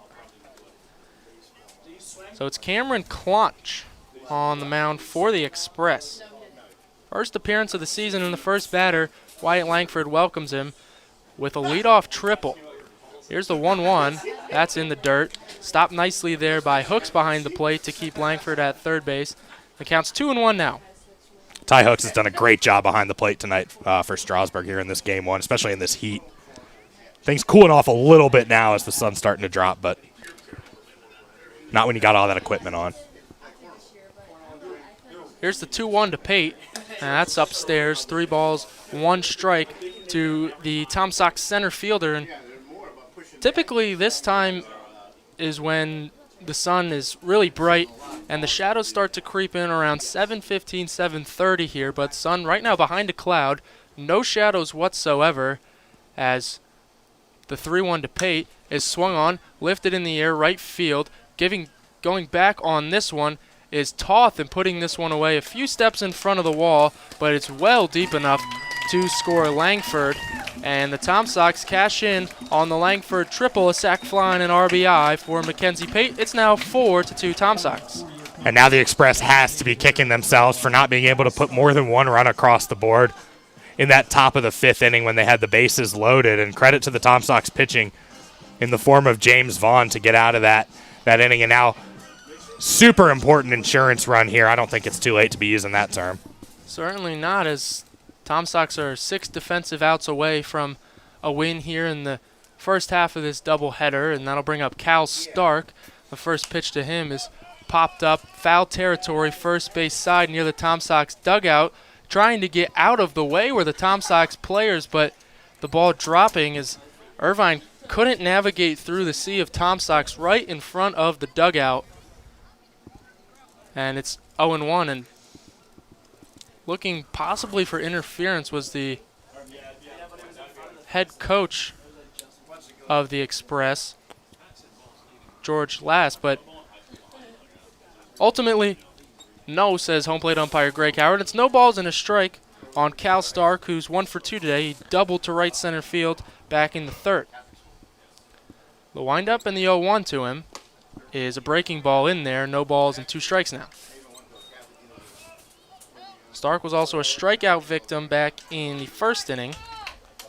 He bats with the bases empty, 1 out here, bottom of the 5th inning rather. It's a 4-2 Tom Sox lead over the Express. The 0-2, great slider there. Tried to check his swing, but he went around. Strike out for number 1 for Clonch, and there's 2 outs in the bottom of the 5th. So a different lefty on the mound, but the same result for Cal Stark as maybe he just doesn't hit lefty as well, as that's 2 strikeouts now on the afternoon. So with 2 outs, nobody on base, that'll bring up Cole Foster. Walked back in the 1st inning and grounded out to second in the 3rd inning, so he's 0 for 1 today. And the first pitch to him is a get-me-over curveball, no balls and a strike. Interesting to see the first pitch curveball there. A lot of these Valley pitchers will start fastball. Foster switch hitters, batted right, all his at-bats today, facing 2 lefties. The 0-1's hit on the ground to short, fielded on a backhand and squeaks by the shortstop. That's McCroskey, and hustling into second base now as it was dribbling slowly out into left field. And don't know if that's going to go down as an E6. Would have been a tough play, but if that's a hit, that's a strangest double I ever. actually think it's going to be both. I think you could have given him the infield hit there as he was all the way down to first base when the ball got to the shortstop. But because Foster got the extra base when the ball went into the outfield, you have to charge an error. So I think that's going to be a single plus an error. It's a good description there. Single and an error for Cole Foster. He sits on second base for Jonas Seegears. Because even if he had fielded the ball cleanly, I think Foster beats the throw. But because the ball was not fielded cleanly, he got the extra base. And before the pitch, time called as Jonas Seegears' walk-up song was still blaring as he stood in the box. So try this again. 2 outs. Cole Foster stands on second base. Tom Sox lead 4-2. They've already got a run in this inning. Jonas Seegears looking to tack on another one. First pitch to him, misses inside, 1-0. And it can completely change an inning when you get a man in scoring position with 2 away. This has only been a 1-run inning for the Tom Sox to this point, but this is where it can get real dangerous if you're a pitcher. So still not 100% sure what the official ruling is going to be on that Foster hit, but regardless, he's on second. The 1-0 to Seegears is hit in the air right field, going over down the line, and it's going to bounce off the warning track and hop the wall. Foster and Seegears are going to trade places. It's a 2-out RBI double for Jonas Seegears, and the Tom Sox extend their lead to 5-2 here in the bottom of the 5th. And that's exactly what makes these mistakes so costly if you're in the field with 2 outs. Grounder to short, if you field that cleanly and get it over to first, the inning's over and you're batting down just 2 runs. Now you're still in the field down 3 runs, and credit to Seegears there. He hit that one probably not where he was thinking he was going to hit it, but it wasn't where it was where no fielders were, and that's probably the best hit I've seen him since he got to Charlottesville. Yeah, he's now 2 for 3 today, and that'll bring up Elijah Nunez. He's 0 for 1. Walked in the 4th and came around to score. Another lefty-on-lefty matchup for him, and a first pitch curveball misses off the outside edge, 1-0. You were mentioning Foster as a switch hitter. He's the only switch hitter on this Tom Sox roster, and normally we see him bat lefty because there are so many right-handed pitchers in this league. So ball and no strikes here. Tom Sox 2 runs here in the bottom of the 5th to extend their lead to 5-2. They got another one out there on second base with 2 outs, as the 1-0 is another breaking ball. This one misses low and away, 2-0. And if Nunez were to reach, and then one other person reaches, we would get to see Wyatt Langford have a chance to get that double and try to complete the cycle. That's if the game does not go to a bottom of the 7th. Checking the runner at second base, and now the 2-0, up and in, look out. 3 balls and no strikes to Nunez. I don't know what Nunez listens to before he takes the field, but I don't think it's chin music. Certainly not, but he was just listening to a little bit of it right there. Mentioned he already walked, came around to score last inning, grounded out to second back in the 1st, still in search of his first hit as a Tom Sock. This is Charlottesville Tom Sock debut, the 3-0, taking all the way, and it misses high, ball 4, so he's aboard, and a tough inning so far for Cameron Clonch. I mean, this was a tight ball game. Great pitching so far from Strasburg, but Clonch comes in and Tom Sox are jumping all over him. And with 2 outs and runners on first and second, Cam Guidry will bat. And Nunez, I think, benefiting there from his size or lack thereof as a 5'10 guy. That pitch might have been a strike called to one of the bigger Tom Sox hitters, but Nunez with the smaller strike zone able to work out the walk. So Guidry digs in now. He's 1 for 2 today in the first pitch to him. Both runners go. This one's hit up the middle, off the wrist of Clonch on the mound. He tries to pick it up, but he stumbles, and everybody's going to be safe. So now the bases are loaded for Brett Lindsay with 2 outs, and the Tom Sox a chance to put a crooked one on the board. And I think Clonch, for all of his faults this inning, may have saved a run there as he, kind of like a hockey goalie, stuck his arm out, or even a soccer goalie, kind of stuck his arm out and knocked the ball down and stopped it from bouncing up the middle. And I'm not sure if one of Strasburg's infielders would have had a shot at it, but because Clonch knocked the ball down, that stopped Seagears from being able to run home. That'll bring up Brett Lindsay. He's 0 for 2 today, or he's 0 for 1 rather. Had a sacrifice bunt and an RBI last inning. Grounded out to short in the second. Gio Rivera up and throwing in the bullpen for the Express. And barring any substitutions, Wyatt Langford will indeed get another at-bat this game. So bases loaded, 2 outs. Tom Sox already 2 in here in the bottom of the 5th. They lead 5-2. The first pitch to Lindsay misses off the outside edge. 1 ball and no strikes. Brett Lindsay from right here in Valley League territory. He plays at Eastern Mennonite College and just outside Harrisonburg.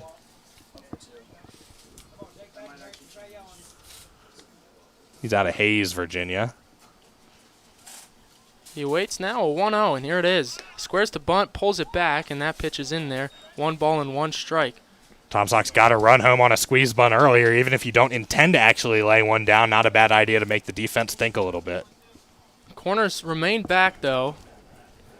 Outfield straight away for Lindsay. It's Clonch. Has his sign. Comes set at the belt.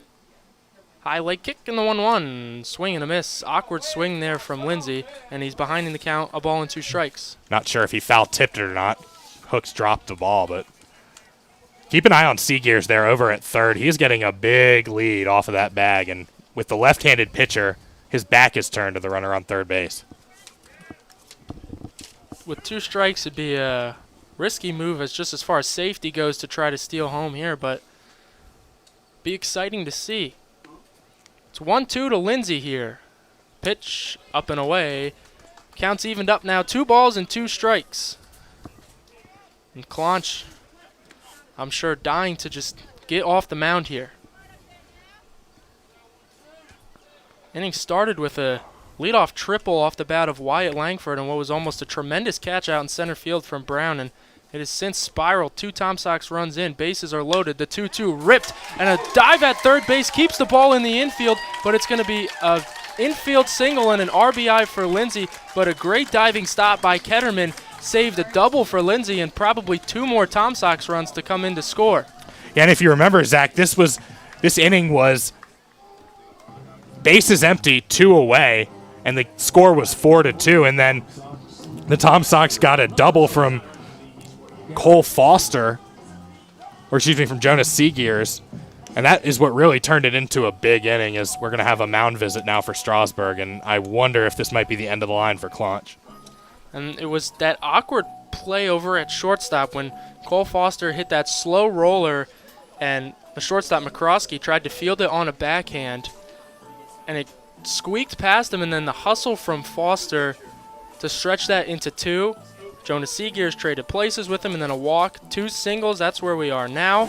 And Claunch's day is done. His line is not officially done, but his day is, as he gives way to Gio Rivera, a right-handed pitcher. And Strasburg loading the bases in the top of the 4th, unable to score. They scored a run in the top of the 5th, but also left the bases loaded. Now you see the Tom Sox, they had the bases loaded, and they still do, but they've been able to get a run across in that scenario. Like you said, Lindsey's hit there. If the third baseman doesn't get a glove on that, that probably clears the bases. So Gio Rivera, he's a right-handed pitcher out of Williamsburg, Virginia, and Walter State Community College, so another JUCO bandit on the bump. He's a big boy out there. Claunch's first pitching appearance definitely did not go the way he had hoped it did.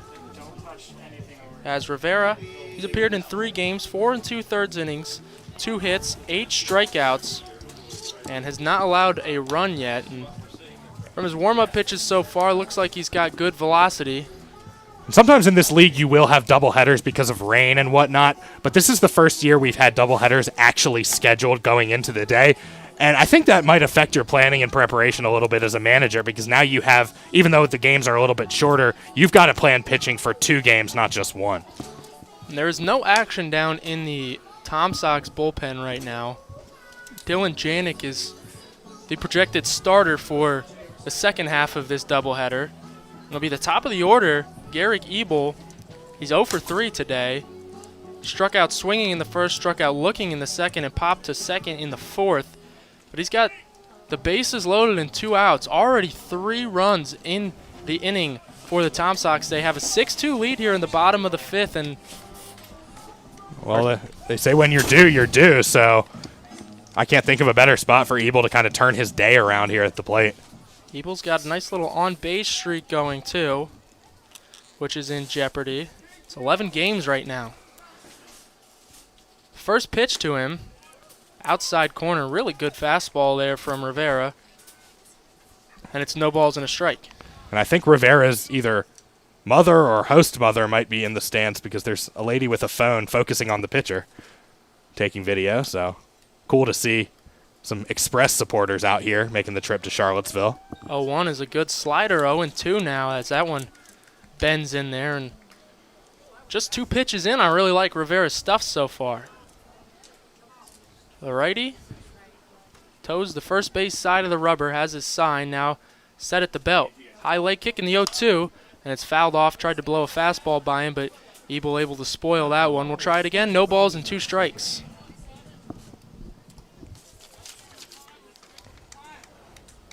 Two innings in a row, the Express have left them loaded.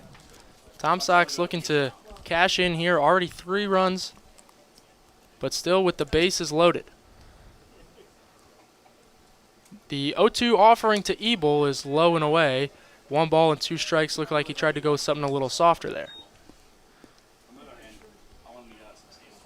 Outfield playing more or less straight away, and with 2 outs, the infield is at a normal alignment. Tom Sox already with 3 across here in the bottom of the 5th. Sun still behind the clouds, so no shadows to speak of. No wind really either. As the 1-2 to Ebel, swing and a miss. He blew a fastball by him, and the Tom Sox leave the bases loaded as Garrick Ebel strikes out for the 3rd time today. But the damage is done. The Sox plate 3 and extend their lead to 6-2 as we head to the top of the 6th.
top half of the 6th inning. It's a 6-2 Tom Sox lead, and Luke Ned Carney will take you the rest of the way. Thank you, Zach. Nice job there on play-by-play through the middle innings. We'll be with you for game number 2. That will start about 30 minutes following the conclusion of this one. And Zach, the bases loaded has been the name of the game here lately. Charlottesville has executed. Strasburg has not.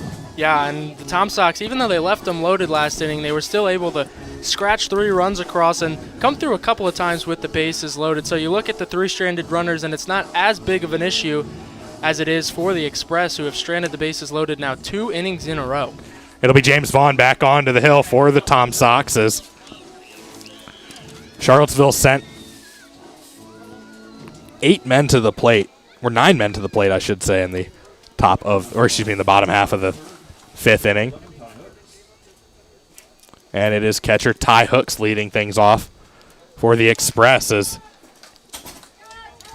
just about 20 minutes of real time ago, this was a 3-2 ball game, and Strasburg had the bases loaded. Vaughn out of Duke, kicks, fires, and misses upstairs.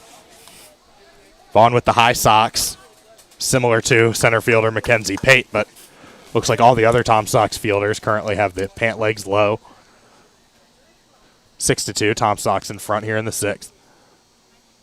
That one is hit between the gap of first and second, and Strasburg has their leadoff man on board after a nice piece of hitting from catcher Ty Hooks. Good job going the other way, but when we get to the bottom half of this inning, it'll be Wyatt Langford leading things off for the Tom Sox, and we touched on it. He's only a double away from the cycle, and that would be the first cycle ever. And to do it in a 7-inning game would be pretty remarkable, too, as now for the Express, Ketterman steps to the plate, the third baseman. With a runner on first and nobody away. Tom Sox have a scoreless 6th-inning promotion this year with a local business. If they hold the Express scoreless, then fans win. The 1-0 coming from Vaughn.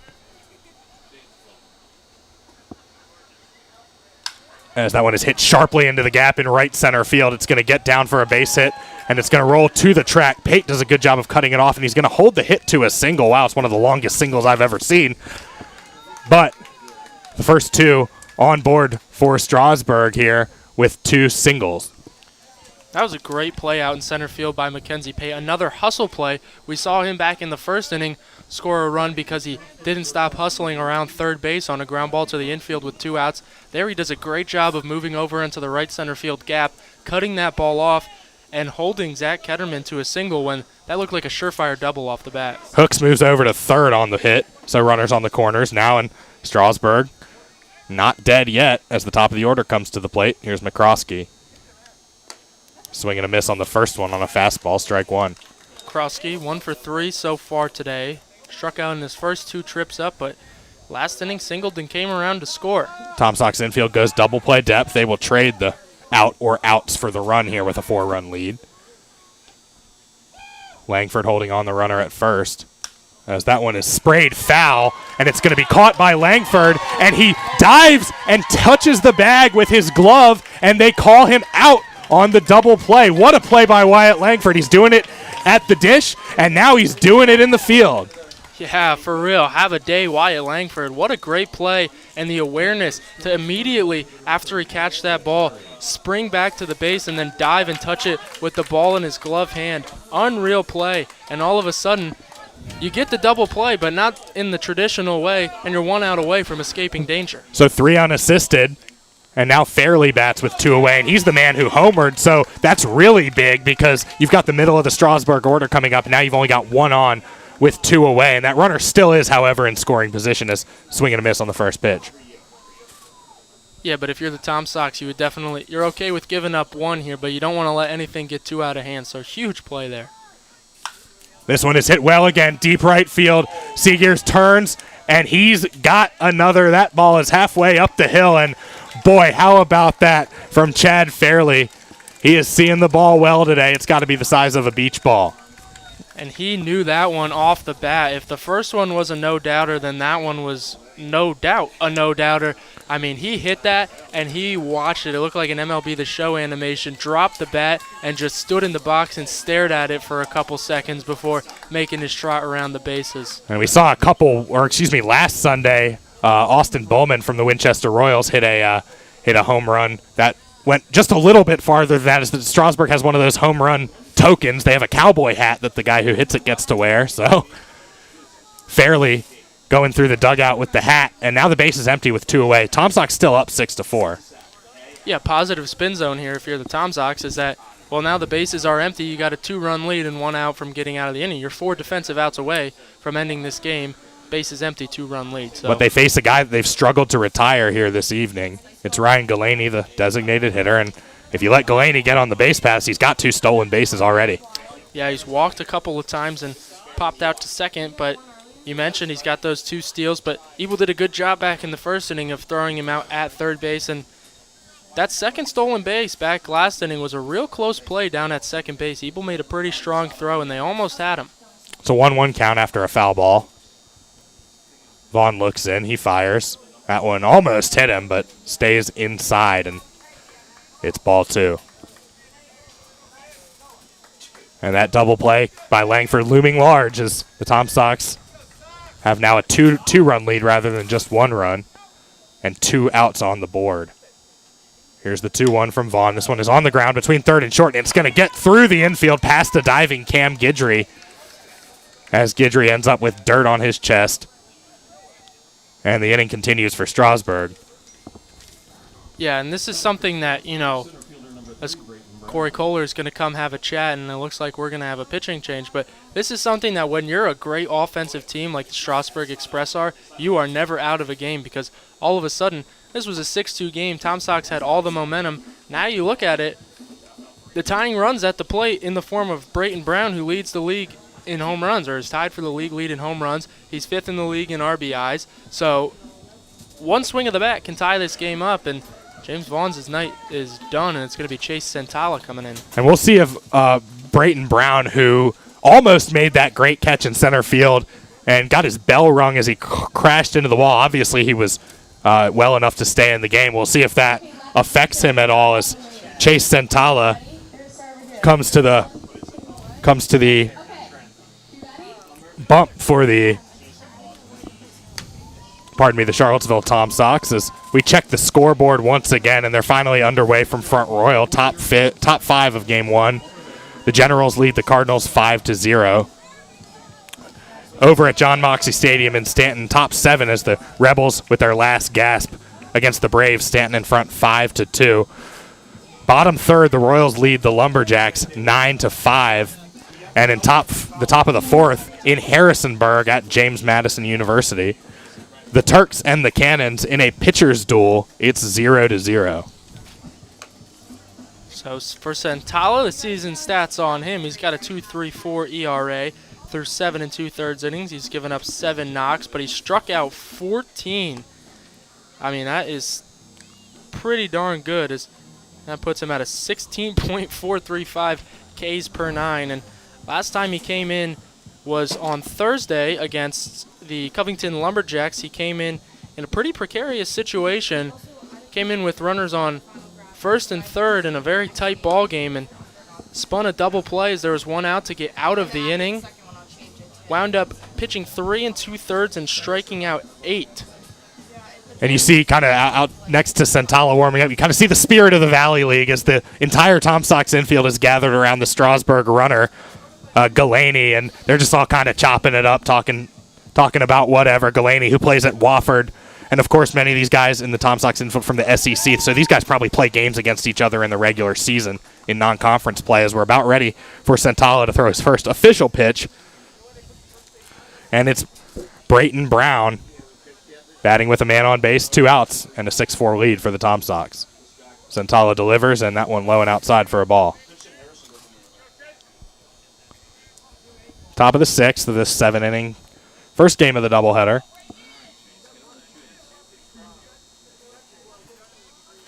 Santala misses same spot, low and away. Now a hitter's count for Brown. Brown walked in his first at-bat, struck out in the 4th, and struck out in the 5th inning. So Really good hitter here. That could also be due.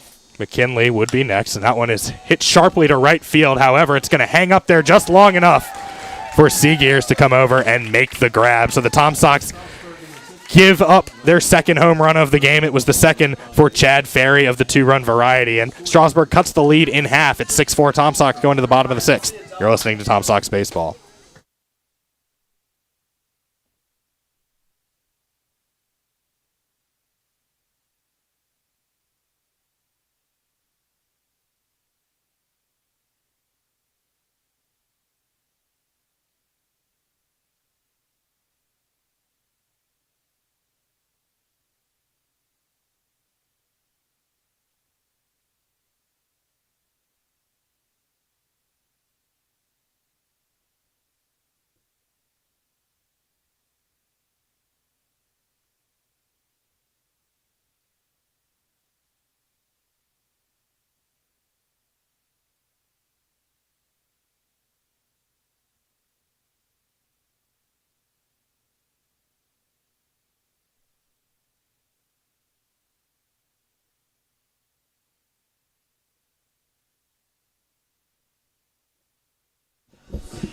Welcome back to Crutchfield Park. Tom Sox up 6-4.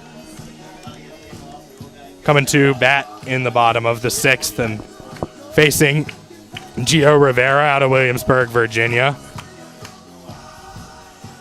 As this game 1 of 2 of a doubleheader here in this North versus South matchup of the Valley Baseball League, a rematch of the 2009 Championship Series, and Wyatt Langford leads off for the Tom Sox.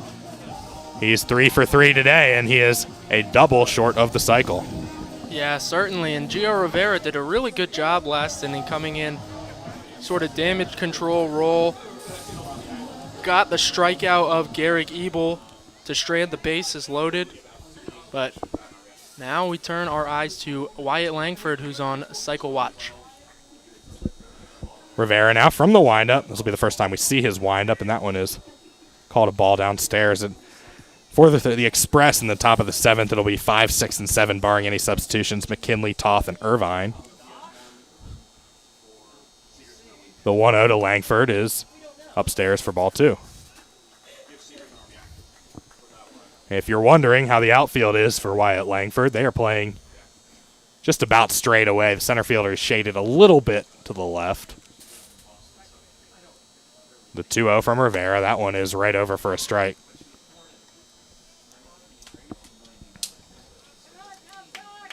No Tom Sock has ever hit for the cycle. I wonder when the last time it happened in the Valley League was. As that one over for strike 2 at the knees, and good bounce back so far by Rivera.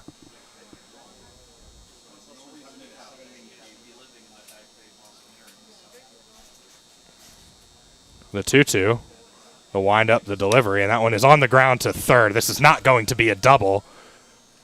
5-3 on the putout, Ketterman to Irvine, and for the first time today, Wyatt Langford heads back to the dugout.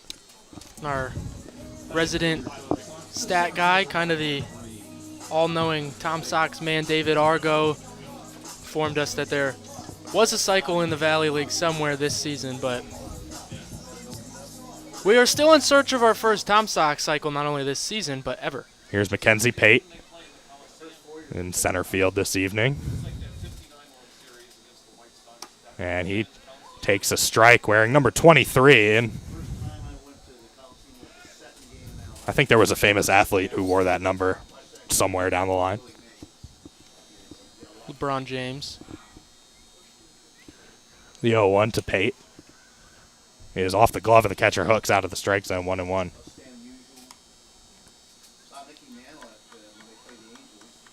Pate, another one of the guys that rocks the high socks. One of my favorite looks in baseball, and a couple years back, it actually used to be something mandatory that I know a couple of organizations, Yankees and Phillies, So that ball sprayed foul down the right field line.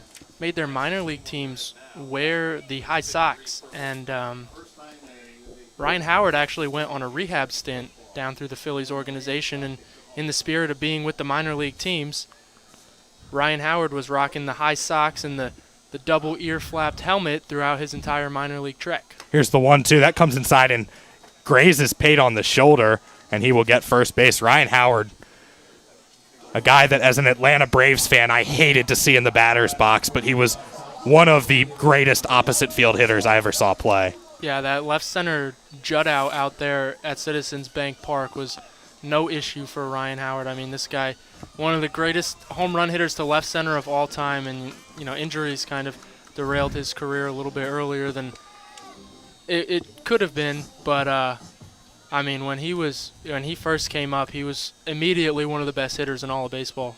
Cal Stark now bats for the Tom Sox with one man aboard, 6-4, Charlottesville in front in the bottom of the sixth. The runner goes, and a swing and a miss, and I thought the ball might have been foul-tipped, but no, it was not, and Mackenzie Pate will get second. Sounded like it was foul-tipped. It was. I think the Strasburg dugout thought it was, too. We see there's a couple guys in there doing the tip motion, and I wonder if they're going to ask for a second opinion here. I'm not sure how the base umpire can overrule that, if he can at all. It sounded like two sounds. It sounded like a tick and then another tick of the ball hitting the catcher's glove and squirting to the backstop. So you would think that it would either be a foul tip or catcher's interference, but the count 0-1 now with one away. Pate on second. Tom Sox would love an insurance run here and what they hope to be their last at-bat here of game one. That one is outside. Count is even. Pate swipes his second bag of the day. He's up to double digits now on the season.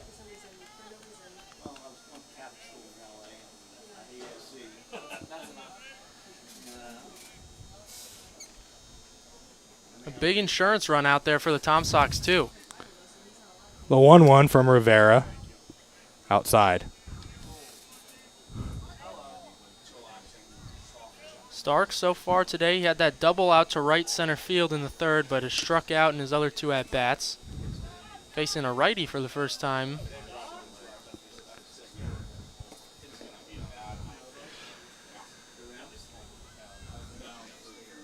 Foster on deck for the Tom Sox. Here's the 2-1. That one stays off the plate, 3-1. Foster would get a chance to hit lefty for the first time today. So he would flip around and bat from the left side. Got an old friend in the stands, former Tom Sox announcer Albert Cohn, who did some games at the beginning, 2015-2016 seasons, taking in the action tonight. Now the 3-1 is going to have to wait as Rivera looks Pate back to second. Both bullpens silent at the moment, so it looks like Santala will be heading back out there for the seventh. He'll have at least a 2-run lead. Here's the 3-1 coming to Stark. That one is in the dirt for ball four, and now the Tom Sox have two on. With Foster coming to the plate, and he'll finally get to bat left-handed here in this one. As a right-hander so far today, Foster's 1 for 2. He walked back in the first and grounded out to second base in the third, but last time up he kind of jump-started the fifth inning as we're going to get a pinch runner. Will Safford comes on to pinch run at first base for Cal Stark. So the Tom Sox put a little more speed on the bags here with the 2-run lead. One out in the bottom of the sixth.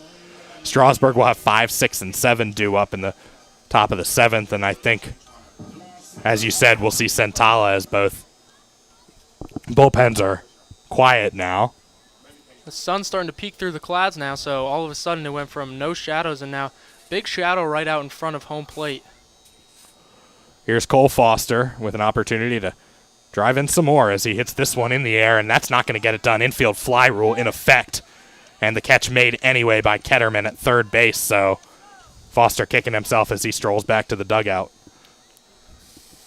Jonas Seagear's up to bat now, though, and he had that RBI double his last time up, traded places with Foster.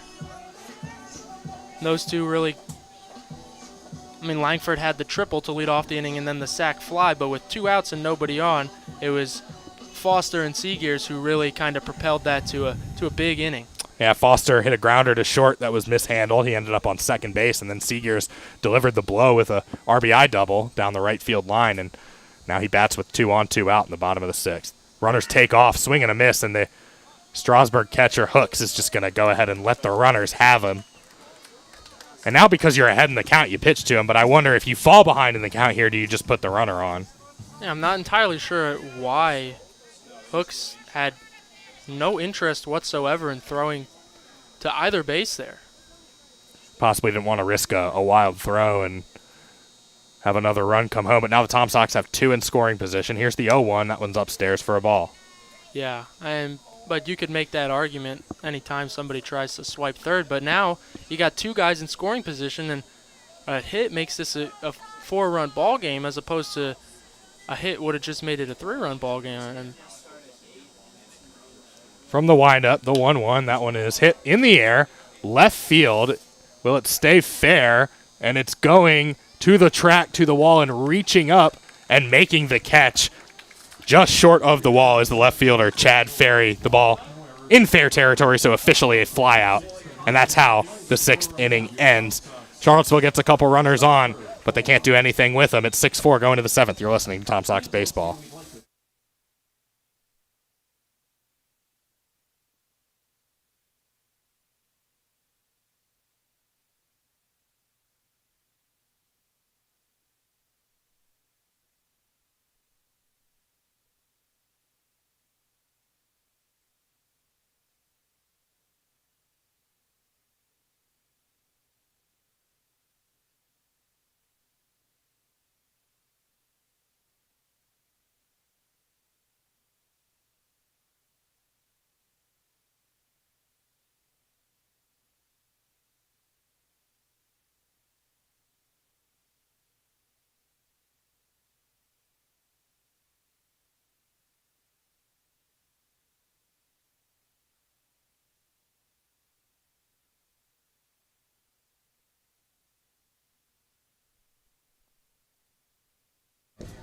Chase Santala in a save situation heads back out to the bump for the Tom Sox as they lead Strasburg 6-4 here in game number 1 of 2 on this Sunday evening. Luke Ned Carney, Zach Lambert here with you, and we'll be with you for game number 2 as well, which begins 30 minutes following the conclusion of game number 1.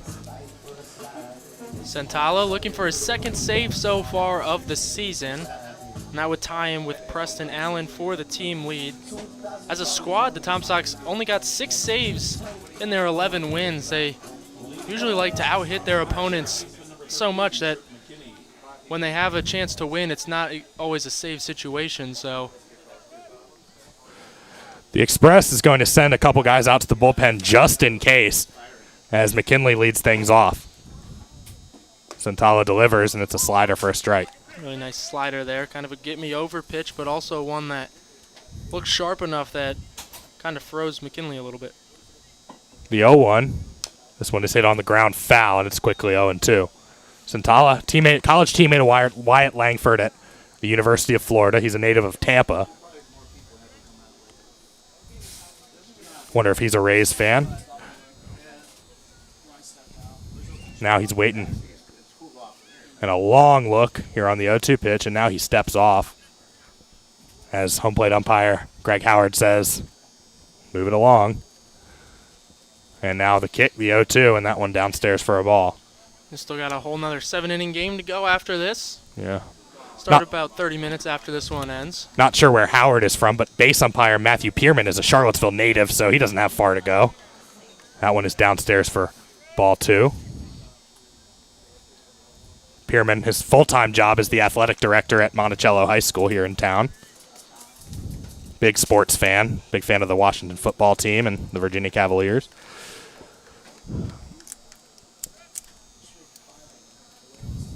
Now the 2-2 from Santala. He rocks, he fires. Now he's missed low with 3 straight, and now the count is full.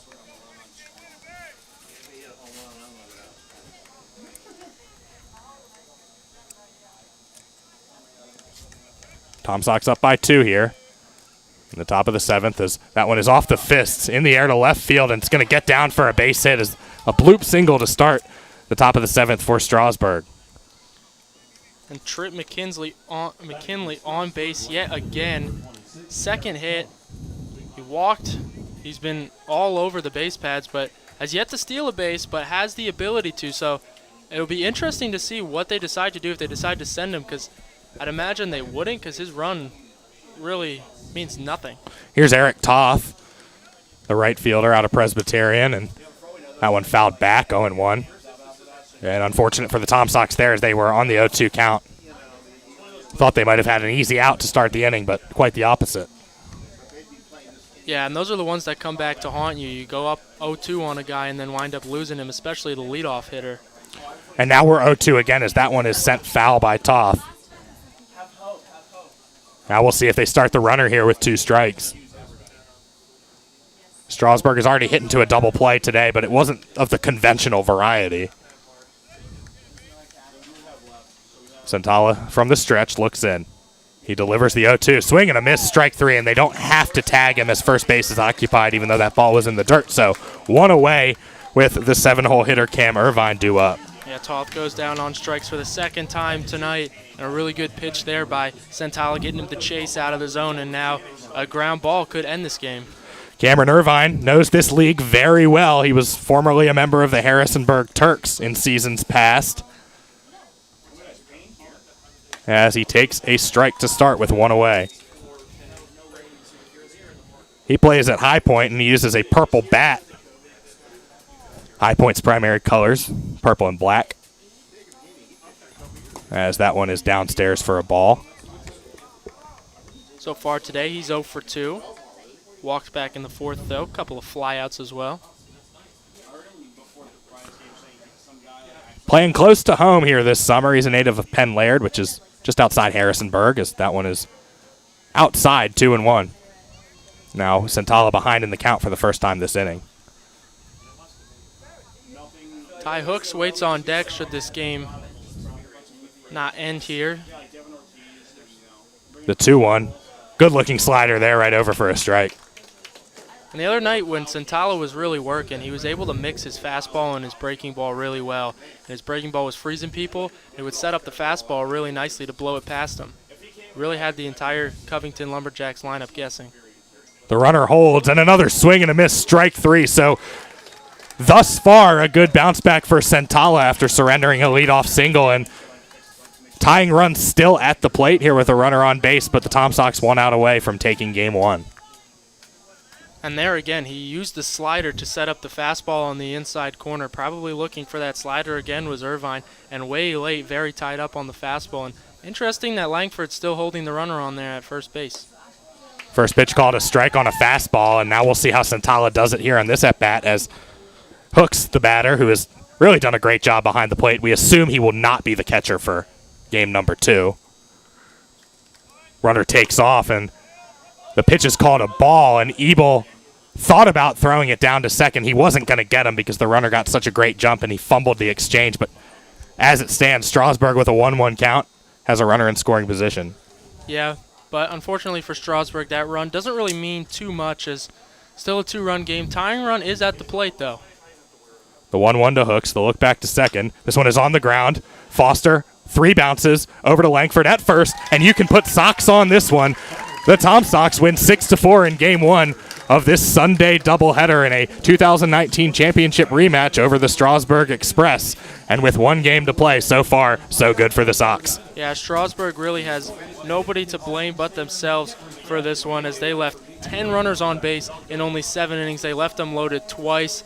So if they want to come back and win the nightcap, they're going to have to do a better job of executing with runners in scoring position. Tom Sox overcome 2 home runs from Chad Ferry out of Clemson for Strasburg, and really it was that bottom of the 5th inning that decided this game. Yeah, and it was a great job by the Tom Sox, namely Cole Foster. You know, you mentioned earlier in the game there was a ground ball to second base in which he kind of stopped running as hard as he could have about halfway down the line, but there on that ground ball to shortstop, he never stopped running at all, turned what looked like it could have been an inning-ending ground out into a double, and then wound up sparking a couple more runs, and he actually came around and scored the eventual winning run. So we'll be back with you in 30 minutes. Approximately 8:05 will be our first pitch for game number 2 from Crutchfield Park. For Zach Lambert, I'm Luke Nadkarni. Tom Sox win game 1, 6-4. You're listening to Tom Sox Baseball.